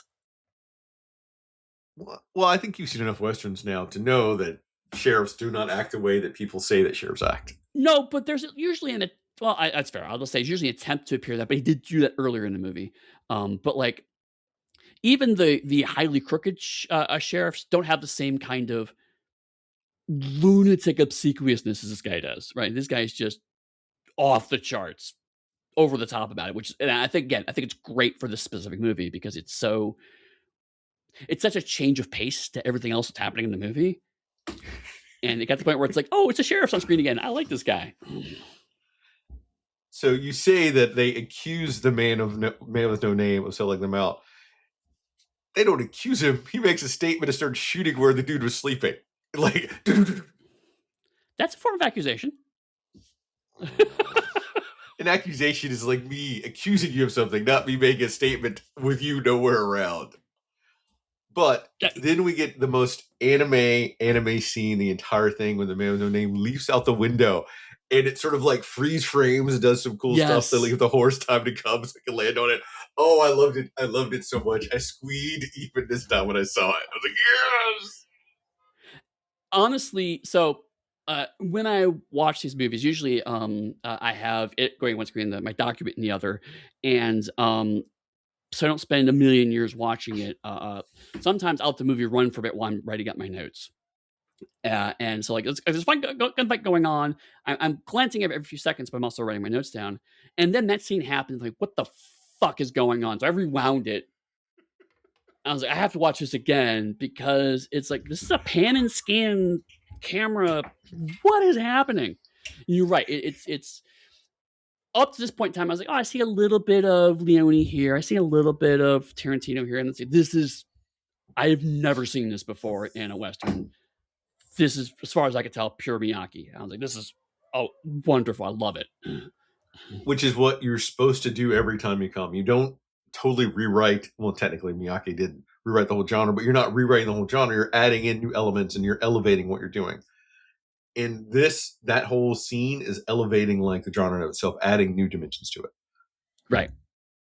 Even if it had been done in other films, it had not been done in this genre that I had seen up to this point. Yeah, because we've seen it a few times now, although not as much as I thought I was going to see, but we've seen it a few times jumping off of a second story window onto a horse. That's a well-known Western trope, to the point where even Blazing Saddles made fun of it. And so it's like you could almost see Miyake going, how do I make this extremely well-worn trope visually interesting? And he nails it. He nails it 100%. It's like that's because again, the way they shoot him coming out of the window and the horse is like they're miles apart. Like there's no way they'll connect. And then the way the camera almost seems to physically pull them together is fantastic. And anyone, for instance, if you're running Haunted West and this is your scene, when they leap out the window like that, this is where you would spend like one of your grip points to sort of hold in the air to have the horse come to be a cinematic moment for the game. Like that is what a spin would be. I genuinely, when I was watching this, and my brain was like, oh, that's what happens when you spend 5 jacks to make your jumping out of a window roll. It's like, I'm going to move over here. Incredible. And the gunfighting, which we get to see that the white leader is just as proficient with guns as swords right now. Yep. Mm-hmm. Which will be important later. Right. And then like again, over the top, right? Like Yoichi is already the kind of asshole subordinate White Clan guy already. We don't like him, and then he got his comeuppance because he got defeated by the gunman. So he then now this guy has killed the boy's mother, so we don't like him. And then he sexually assaults her while she's dying. And I'm like, we get it, Miyake. We don't like him. It's fine. But again, very over the top movies to go, no, I really need you to hate this guy. It's like, done. Mission accomplished. I want this guy to die. You have succeeded your mission. And if I remember right, in The Man with No Name, there's a similar scene where he gets captured, like essentially surrenders and gets beaten, kind of how our gunslinger here gets beaten too. Oh, okay. Which Django's, if you remember, is significantly worse. Like in Django, his hands get broken. Right, I remember that. But that was later. And in here, we don't. Right? I'm sorry, what? That was later in the movie, though. Like near the end of the movie. Mm-hmm. And here, our dude just gets beaten, kind of how like Clint Eastwood's character gets beaten. Wow. Right, but then he has to watch as all this horrible stuff happens. Yeah, and then of course, poor Heihachi. We just gotten over like he watched his father die, how horrible that was. It's okay, well maybe we just think about it. And then he watches his mother die, also horribly, directly in front of him. It's just like, oh my god, this poor kid. And be sexually assaulted. Yeah, but then Roriko, out of nowhere, just becomes a badass. And it's... So, like, up to this point in the movie, I was like, I kind of had the vibe and flow of it. I was like, I kind of think I know where this is going and blah, blah, blah. And then this happened, and I'm like, what? I was genuinely, like, completely surprised by this. Because when he made the Bloody Benton reference earlier, I thought maybe it was a chunk of the movie I missed. I was like, maybe I missed something. I don't know. Worst case scenario, I'll just go back and skim through it if I have to catch it. Because the way it was...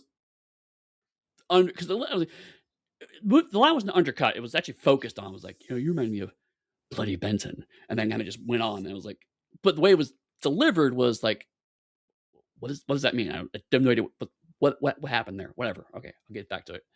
And then I forgot about it, which is exactly what you want to have happen, because then Yep. she suddenly it's like, oh, there's literally no other character in the movie this could possibly be now, because all the other characters are accounted for, and we just killed the only other possible potential candidate for Bloody Benton. She's dead. So there's only one character left, and then almost as soon as you make that realization is when she gets the gun in her hand, and I'm like, that's fantastically well paced.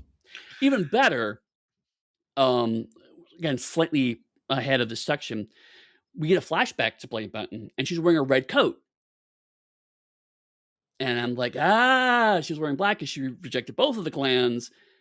But when she was younger, because she's Akira's mother, she was also part of the Red Clan.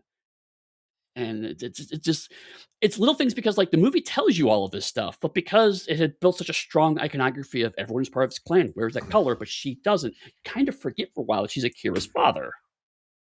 Do you like the parallel that both women were from different clans? Yes, I really did. And they were a loving family unit. So like Akira still managed to bring at least those portions of the family together, even though he's still dead. That piece of it lasted. And because both of them loved Hihachi. And so yeah, a white clan woman and a red clan woman were able to coexist as a family, and thus hated by both clans. So and specifically, I was like, what's interesting is like a white clan member kills the white clan woman, and it's the red clan who gets revenge for her, which again is an interesting blurring of the lines here. And the thing is, you don't, if you're not paying attention, that may not even occur to you that it happens like that. Right. I don't know if it's here. I don't see it in the notes, so it could be later. But when they're bringing in the weapon in the cart and he starts throwing dynamite left and right. Yes. It's a bit later, but yeah. Okay. I'll wait. Actually, then, no. Actually, no. I take it back. No, it is in this section. I'm sorry. Yeah, because I kind of glossed over the whole acquisition of the gun. But yeah, you're right. He's like he throws. At one point in time, he throws a stick of dynamite. It looks like he accidentally throws it the wrong place, because he throws it and it just looks like, oh shit, like I was not supposed to throw it, But at one point in time, yeah, he just like throws to the left and right of him. Just... So I want to know if he accidentally threw the wrong place, and if the dynamite was real, and that was the actor going, oh shit, I was supposed to throw it over there, or if that was the in character. Honestly, I feel like it may have been the former, right? I do feel like a little bit the actor going, oh shit, and Hiaki was like, yeah, no, that's great, let's leave it in. And the thing is, Django, when he has the Gatling gun, is dragging that thing by himself. They're using like a wagon to drag it. Oh, that's another thing that's really, I hadn't thought about until you pointed out, is that everyone does a really good job of selling how heavy the gun is. You're right, though. A whole wagon's dragging that coffin. When the Red Cleaner pulls it out of the coffin, he's both hands lugging it. Like, you never get the over the top. I can shoot you do get a mild I can shoot this by myself moments, but like how heavy it is, they're using it to kind of sell how powerful this gun is. And in the original movie, you're right, it was because he was very clear he was exhausted from dragging his coffin for so long. But here it's because they're lugging it around, and because they have to get the wagon. They can't just pick it up and leave. They have to steal the whole wagon to transport this. Yeah. And then when that was no longer an option, he has to climb on a horse carrying his Gatling gun while also trying to ride a horse. And it's clearly very awkward. Really good acting on that part. Unless it was really heavy. And I don't know if it's still here, but this is also when Henry acquires the Gatling gun. We do have showing that he is in fact wearing like a metal breastplate, which the man with no name uses a metal like plate essentially to trick the main villain that shoots the plate all the time. How his plate keeps getting shot all the time, which is why I keep making references to the man with no name. It's like all over this movie. Honestly, I'm not familiar with that movie, so like that's you're definitely seeing a lot of references that I didn't see, but I'm seeing more of the Django specific references. And I think in Django also he slid something into his shirt to avoid getting shot. Pretty sure. So maybe it's different. We've seen a lot of these movies. But if I remember right, though, that is also something taken from Yojimbo, where that character because Right. like the main bad guy in that had a gun and he had that in there to stop the bullet. So it's cyclical. References all the way down. Oh, loved it. So the other thing I wanted to kind of talk about, which I know this from watching a lot of Japanese superhero shows. There are weirdly, especially when the sheriff's on screen, there are weirdly random cartoon noises, like a spring kind of stuff that's happening. And that I know that is a specific Japanese trope, because as I understand it, and I'm reducing a lot of very complicated comedy history, but what it basically boils down to is slapstick didn't die out or change in Japan the way it has in the West. So a lot of the kind of, I'm gonna slip on a banana peel and fall over with weird cartoon noises.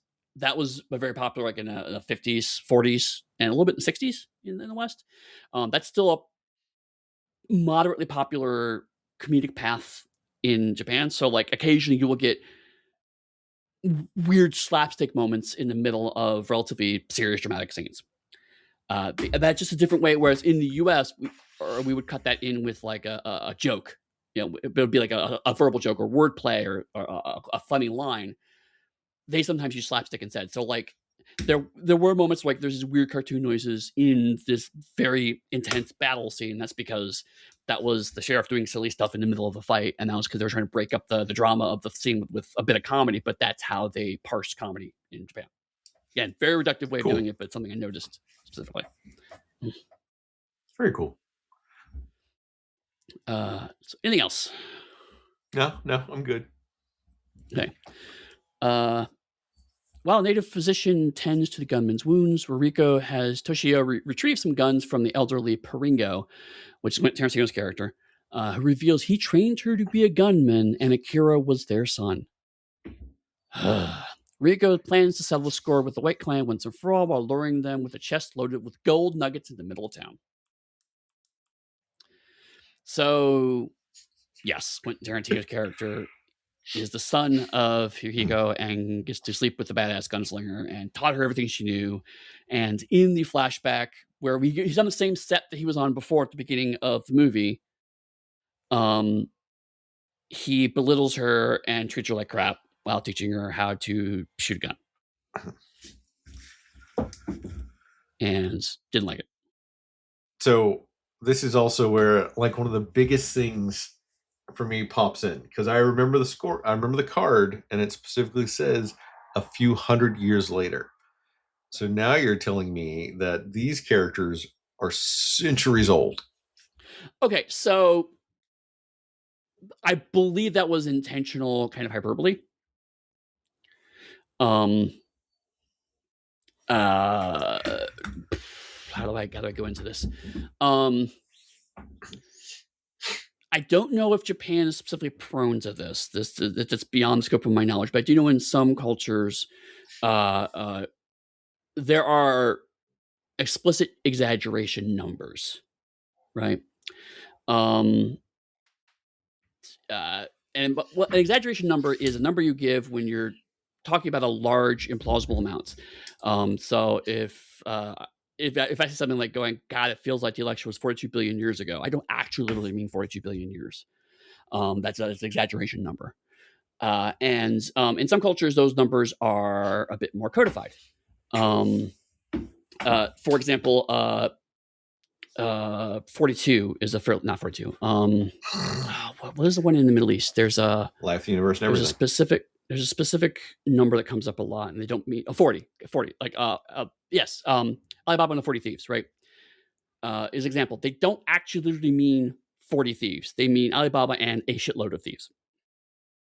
It means Alibaba has a lot of thieves that hang out with him, and so the number 40 is used to represent a lot of.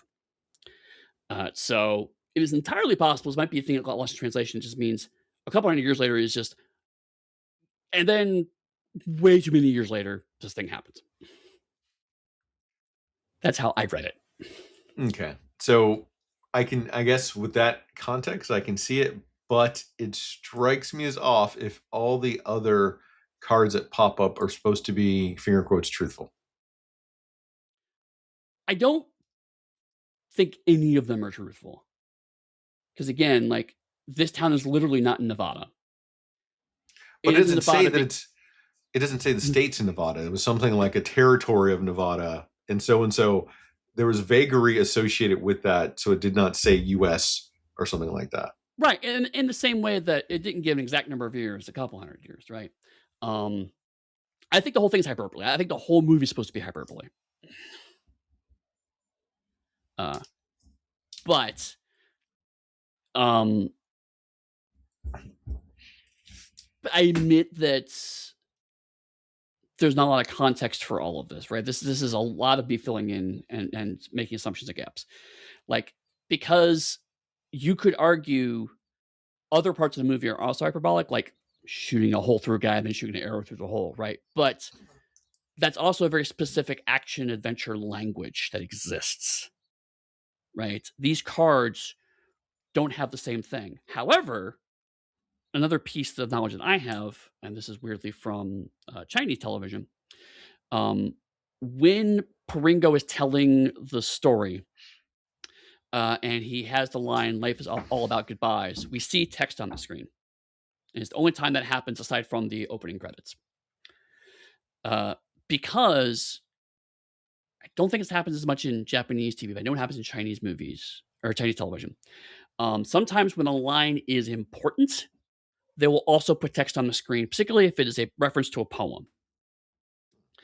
And that is meant to signify this is an iconic line.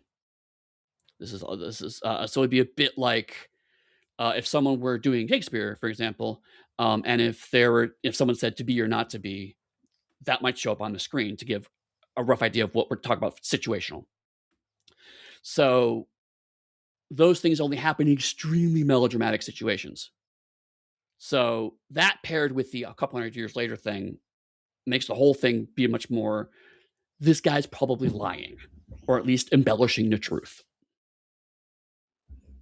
I would believe QT's a liar. Yes. Completely there. Also, I'm not at all comfortable with him playing a disabled man, especially when his disability is made a point of fun at the beginning of this scene. Because it's about this wheelchair that keeps slamming into things. Look how funny it is. The guy in the wheelchair can't navigate his house. Like, if that was actually his house, he would have very clear ways of getting around everything because it's his house and he has a wheelchair. So that only makes sense if you are a able dude who thinks that's funny. Yeah. So don't like that. On the other hand, that steampunk wheelchair is pretty badass. So, a little conflicted there. We also get another Tarantino bit of, like, when we start talking about Benton, there's a brief animated bit before we get into the flashback, which I believe was in Kill Bill at least once. It was. Maybe several times. Yeah. So I feel that's another explicit reference to Tarantino's style explicitly.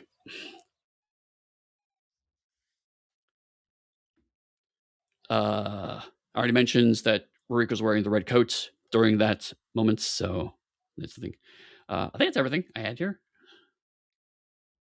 We could talk about him beating her essentially to make her into a good gunslinger, to like just round out our QT talks and be done with him.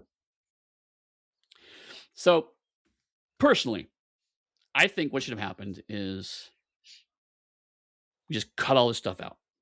Right? The whole Rico, and frankly, all of QT's part, just cut it out. Because Ruriko is an interesting character. She doesn't have an arc. Let me phrase that. She has an arc, but only because of the flashback exists, and it's not an arc I like. But I feel like if you just cut that stuff out and say, Ruriko is the logical endgame of the nameless gunslinger, right? It's like at some point in time, Gunslinger will retire and settle down, and that's what will happen to him. And have her be just another gunslinger that exists in this place. And she picks up the gun again. That's all you need. We have a mild character arc that comes from that. She settled down. She had a child. His name was Akira. His father doesn't matter. Akira, her son gets killed. So she agrees to protect his wife and son.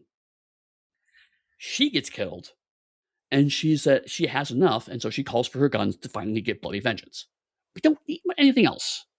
We don't. I agree that you could cut all the QT pieces completely. Like, don't need them, and leave her story open and mysterious, kind of how our Man with No Name is. Yep, but the thing is, she does have a whole arc, like, since it's minor, fuck spoilers. When she's been shot and she's dying, she's crawling over to the other guy saying, "You're the only person that's ever saved Bloody Benton." So that is a whole story arc there, that she's found someone that loves her back as much as she loved them and everything else. Bam! Full story. That's true. That's true. Yeah. So it's awkward. It's awkward. Is there anything else about this? No, I think we're going to cover the next part because I want to talk about Bloody Benton. Yeah, okay. Yeah, so the White Clan members are killed by Ruriko, and the gunman... Sorry, try that again. White Clan members are killed by Ruriko and the gunman, while the surviving Red Clan members make their way back to town. Ruriko kills the Red Clan members and Kiyomori, avenging her son's death, but is fatally shot by the sheriff, who in turn is shot by the mortally wounded Toshio and impaled with a tombstone cross carried by the physician. So that gets to where we want to talk here, because it's a lot of action, but it is good to talk about. Specifically, we get the sense, we saw earlier that Ruriko's very good with the guns, and to get the whole myth of Bloody Benton. And then this scene starts, and she shoots a guy taking a piss. And it's just like, you really immediately get the sense that the mild disconnect between the legend and the reality. Like, she is as good as everyone says she is, but also she is not above taking a cheap shot. I thought that she was peeing Eddie, and he watches her, and that's she gets done, and then she shoots him. Misread my notes. She is in fact a human character. My fault. Yes, you're right. My apologies. I for some reason was thinking of an earlier movie and misread my notes. No, you're right. She was taking a piss when she shoots somebody. But still, I mean, again, like, my point still stands. It's this guy between the legend and the reality. Right? She's a human person. And like, when she goes around killing everyone and like her licking the gun, she is amazing. Like, I know there's a sex work in the film, but Bloody Benton is as sexy as super sexy. That's what I'm in that statement, because there's nothing but like a massacre of death. And then she gets her vengeance, and that's when it overtakes her and why she gets killed. Yeah, and like, to your point, first of all, we've not had a ton of women in these Westerns that are not sex workers. So that's already a point in Benton's favor. Second of all, I can't think of any middle-aged women who have been in action situations like this in this run. Sharon Stone was older. I don't know if she was middle-aged. I think, Sharon Stone's probably in her early 40s, right? For Quick and the Dead. Okay, that's fair. Then one of two. But you're right in the sense that because Ruriko, this is one of the reasons why I sometimes really hate modern cinematography by men, is because the movie shot one of the female characters as trying to be explicitly sexy, and as we talked about, completely failed, possibly intentionally, but it did not work, right? Ruriko, because she's a quote-unquote mother, is not sexualized, and as a result, is actually more attractive to me. Because, like you said, she is a woman. She's a human woman. We see her taking a piss. We see her back, her shirt gets ripped during the fight. But then we see there's a tattoo on her back, and it opens up a whole new section of potential backstory. It's like, where did she get that tattoo from? Why does she have a tattoo on her back? What does that signify? We never find out. She is an interesting character. When she picks up the guns and becomes fully Bloody Benton again, she wears different clothes. She's not wearing baggy dresses anymore. She's wearing, like, trousers and a fitted shirt. So we see a bit more of her figure. So, but it's not super tight either, right? So we just see that, again, she's just a person. And even then, like, I think during the piss, she was still wearing a dress during that. I think she changes the trousers later. It's a layer of confidence and gravitas that she has, and they let her be who she is. That's what's striking. That's what draws people in. It's the same thing that works for, like, leading mid actors. They have that gravitas, whatever it is, and then they let her have her own, which they didn't do for the sex worker in this, and they frequently don't do for female characters. I think I've noticed in some of the different westerns we've discussed.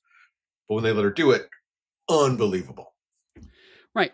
And what's interesting in this chunk of the movie is that the nameless gunman's here, but he's very clearly a support character for Benton's run. Right. And so for me, what kind of happens is Benton briefly becomes the protagonist. A lot of this chunk of the movie, this fight scene, she's taking the lead on it. She's getting all the cool action shots. Occasionally the gunman gets one here and there, but really she is the focus of this fight. And more intentionally, more explicitly, this is a traditional showdown in the middle of town, not a gunfight showdown, but like, everyone gets together and has to shoot and fight each other in the middle of town, closer to high noon, actually. And so this is very clearly closer to a Western style resolution, even though it's not the resolution of the movie per se. So you say high noon. I would say this is actually closer to Silverado, Western the Western, and their big showdown. Because high noon was a lot of hiding behind a building and like him running away shooting. In here, it has a lot more of an army of people fighting, and the only time people really run, or even posse, the only time people really run or hide is when Henry and that fucking Gatling gun shows up. It's like, oh shit! Right. It doesn't matter who you are, you hide. Right. But it's not the two people standing opposite each other waiting for the clock strike. It's not that kind of showdown, right? That's coming. No. Yes, which is funny. But you're right. I just, my brain just didn't grab the right movie. But yeah, it is that kind of messier, chaotic gunfight. And that's why I also said I think they're all on par. Like our four primary protagonists are all on par for skills, but they're all different. Right. I think it's fair. But the movies, but as much as this is structured like a reasonably traditional Western resolution, there are these still interesting flourishes. Like I said, like when the Gatling comes about, the movie briefly goes back to homage Django for a minute, right? Of everyone going, shit, it's a Gatling gun, get the hell out of the way. But the protagonist in the receiving end, and so that has to play out a little differently. But still, it's a fun moment of like, okay, we're gonna stop the fight while we all hide because that's scary. And then when she shoots the Red Clan leader, he actually explodes in red feathers. Which is, at first I was like, what is happening? And I realized it's just kind of a visual reference to his guts floating out. It's just, it's dramatic. It's just a visual flourish. Because because red feathers, because it's blood and it's red and blah, blah. And he also has feathers on his outfit. So it's like, I get what's going on, but it was a very specifically Japanese flourish to that moment, which I thought was interesting. And it's funny that Henry had captured like the sheriff. All right, this is a bit. When the Gatling gun comes out, the sheriff did it and Henry did it before he got the Gatling gun. Is when it was shot at him, they've dropped the ground and act like they're dead and put their hands over their chest and they roll out of the way.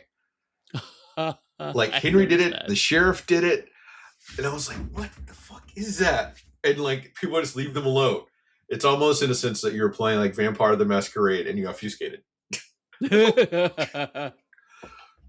That's awesome. I actually didn't notice that. That's amazing. Oh, there's so many little bits about the movie that keeps drawing you in that you have to watch it, because if you don't watch, you miss like the smallest little thing. Mm-hmm. That is how movies should be, which is makes great cinematic things. Why movies should be in theaters. That's that argument for later. Right. I agree. Yeah. Anything else? I'll wrap this up. No, they killed Bloody Benton. Yeah, she does die. I'm ready. As you mentioned earlier. And so I'm mad about that. So I want a whole bunch of prequels of Bloody Benton's rampage before she settled down. Oh, I'm sorry. There was one more thing. Eddie, he threw a fucking cross into the sheriff. Oh, yes. Threw a cross into the sheriff.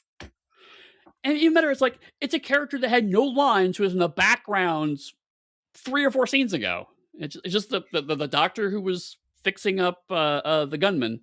And he just comes back with a fucking cross and throws it.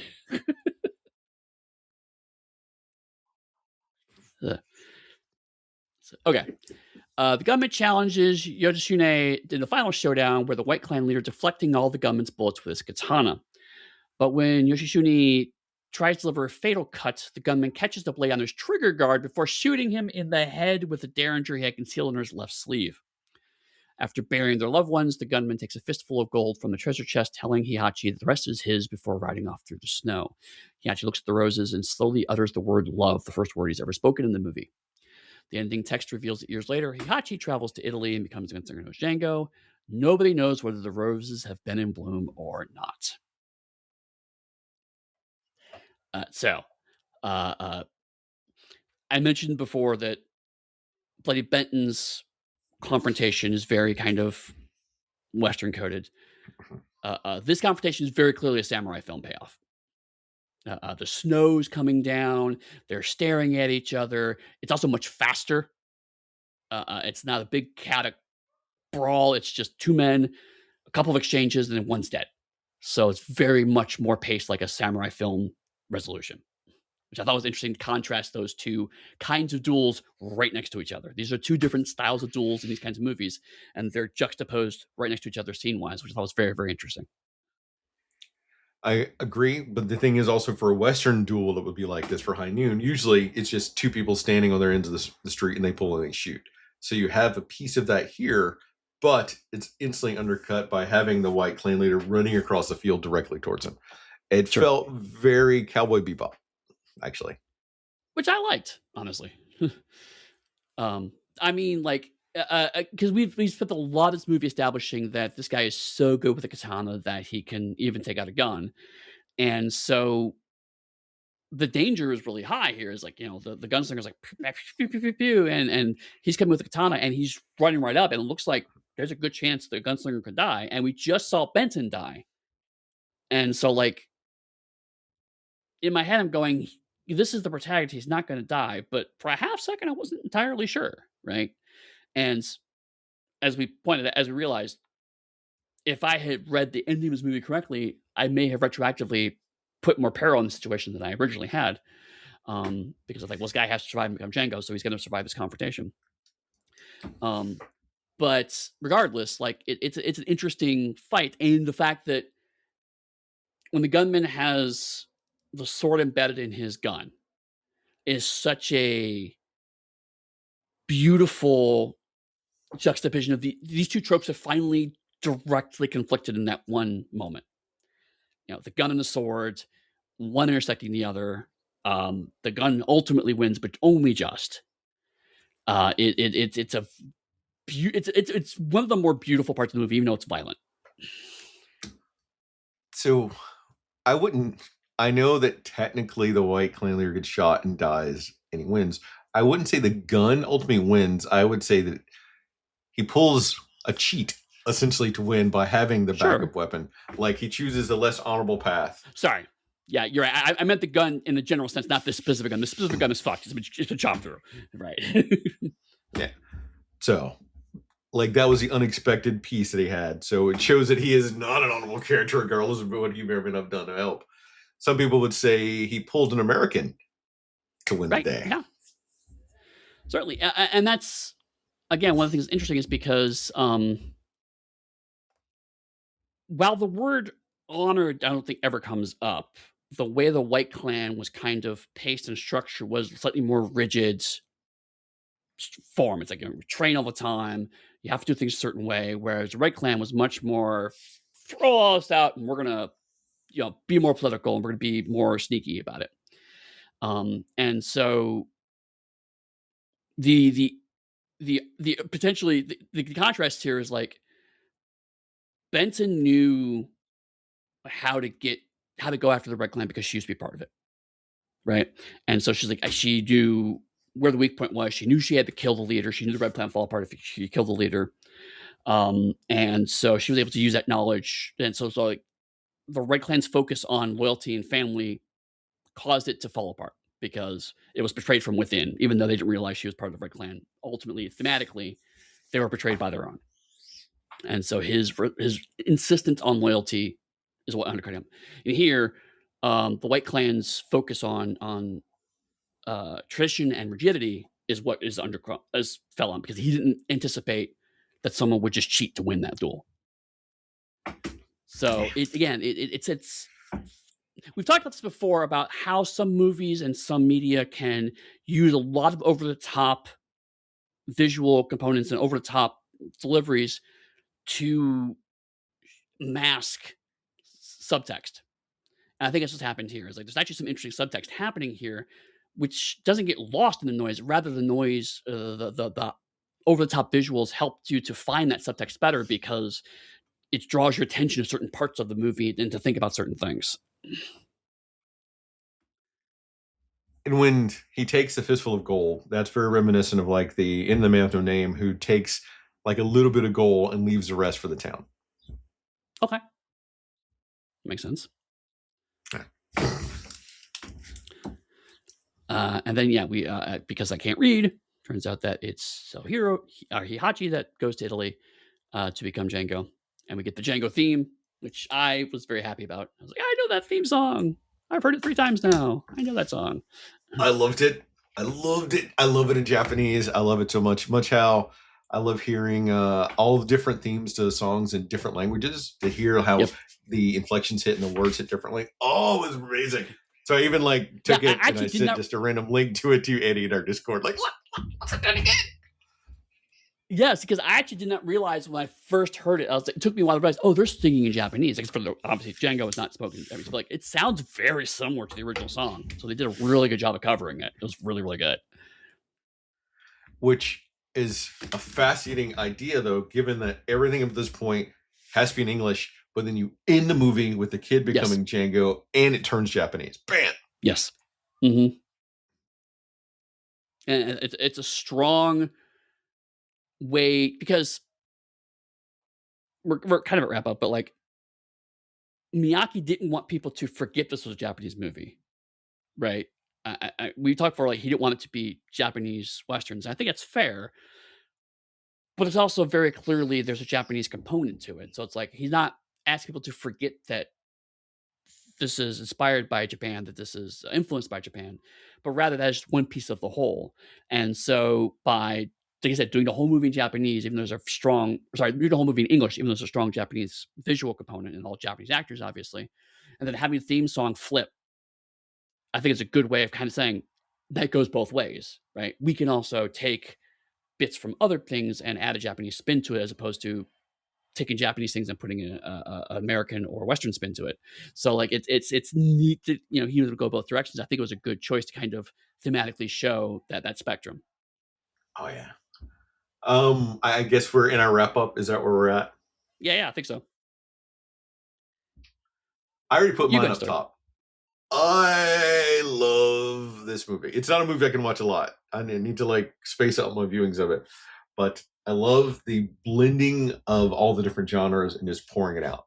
It's everything that I like about it. And there are quibbles here and there throughout, hands down, which I think I may have overstressed them.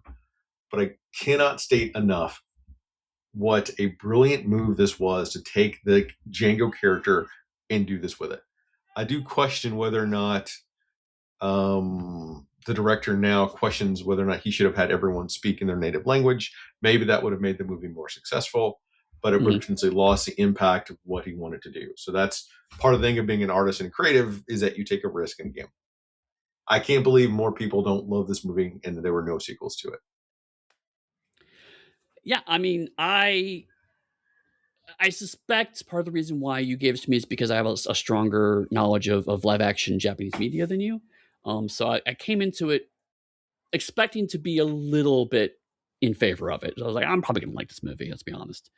And I ended up liking it more even than I thought, for similar reasons. I think if we were to do this today, you could have did something like the Shogun series that came out a couple years ago, where it's half in English and half in Japanese. I think you could do something like that. Like have one clan speak in one language, one clan in the other language, something like that. And I think it would have been fine.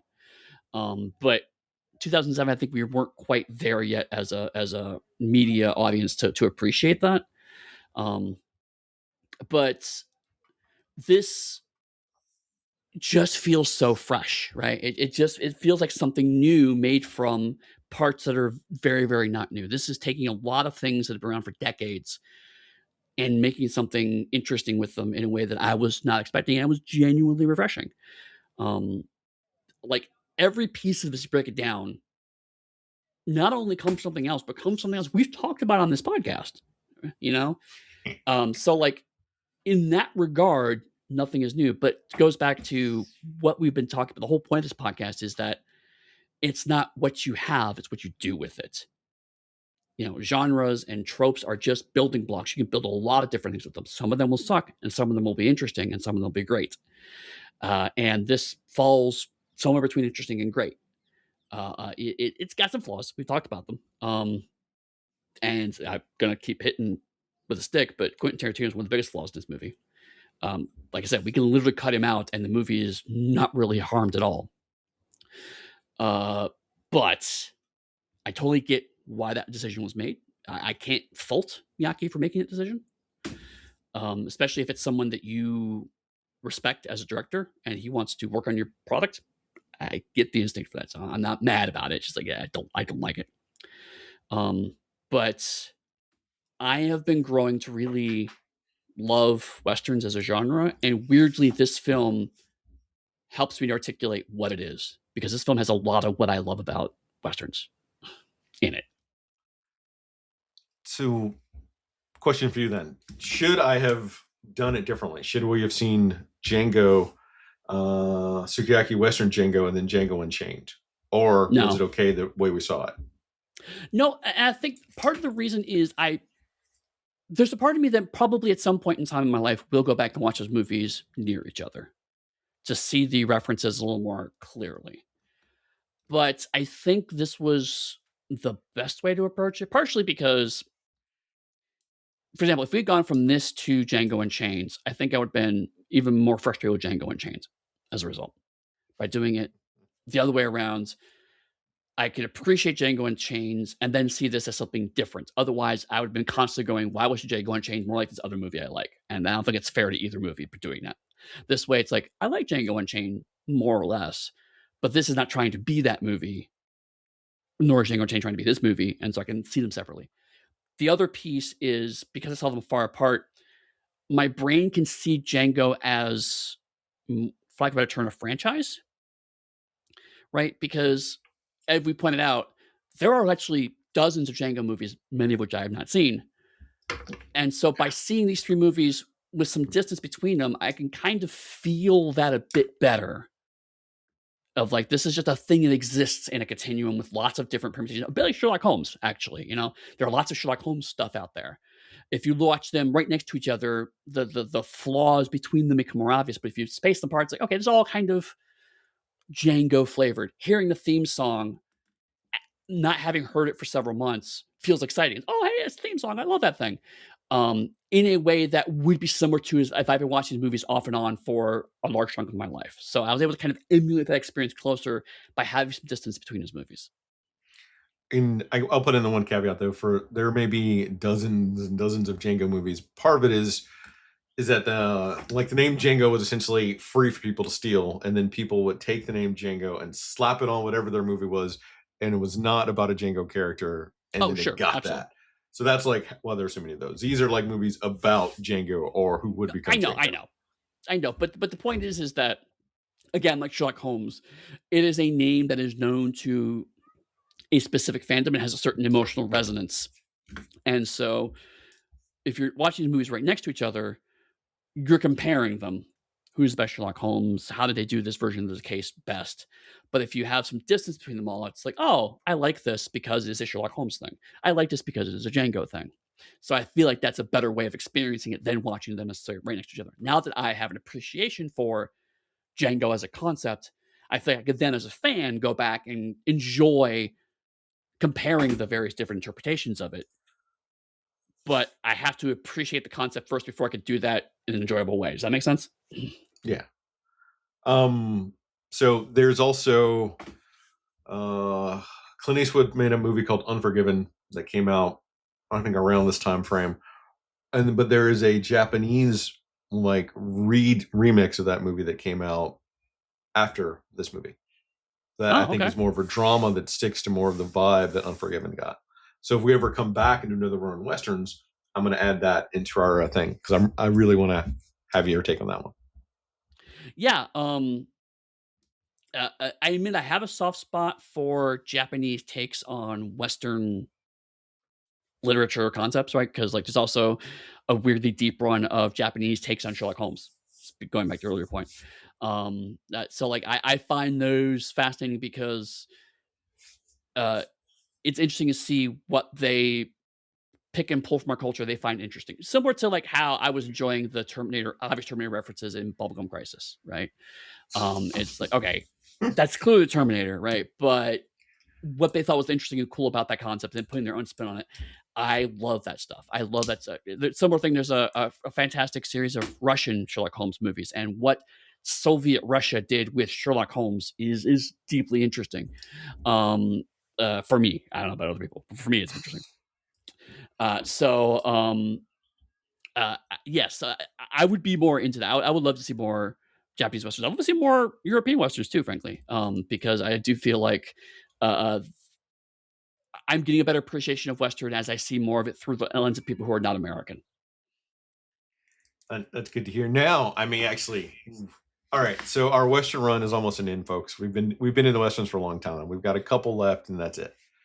But now hearing you say that, I may create like a little mini run that has like non-US creator Westerns. That might be fun. Yeah, especially for like a break for something else. That might be fun. Like kind of do, hey, look at those. Yeah. Like just 4, I think would be about right. Cause we've been in Westerns for a long time. So speaking of that, our next Western is going to be The Burrowers in 2008. I want to add a little bit of actual horror Western into our horror run because surprisingly enough, like Billy the Kid versus Dracula was not very horror. El Topo on some levels was horror, but it kind of was.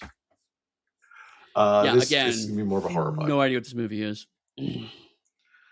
I almost jumped further up, but I think The Wind was like 2010, and I don't want to. This run is going to stop right around 2010, and I can't remember The Wind was like 2010 or 2011, but we're stopping in 2010 to give people an idea. So the next run, American run, will be any Westerns after that. If we did another full run. True, modern Westerns might be also interesting. Yeah, very different vibe. Cool. If folks are looking for me, you can find me on Blue Sky at dark_hue. You can join my Patreon, where I'm putting out All Quiet Beneath, my sci-fi World War I game piece by piece. Yeah, it's exciting. And if you look for me, you can find me as Pug Steady. That's also on Blue Sky, or that's my website. Or I'll also be on the Darker Hue Discord posting stuff. Chris has posted an interesting, obscure little radio drama that I'm listening to right now. So check that out. Just remember, there was once a man who moved to Italy and became... All right, I'm not going to do it. Go ahead. Django.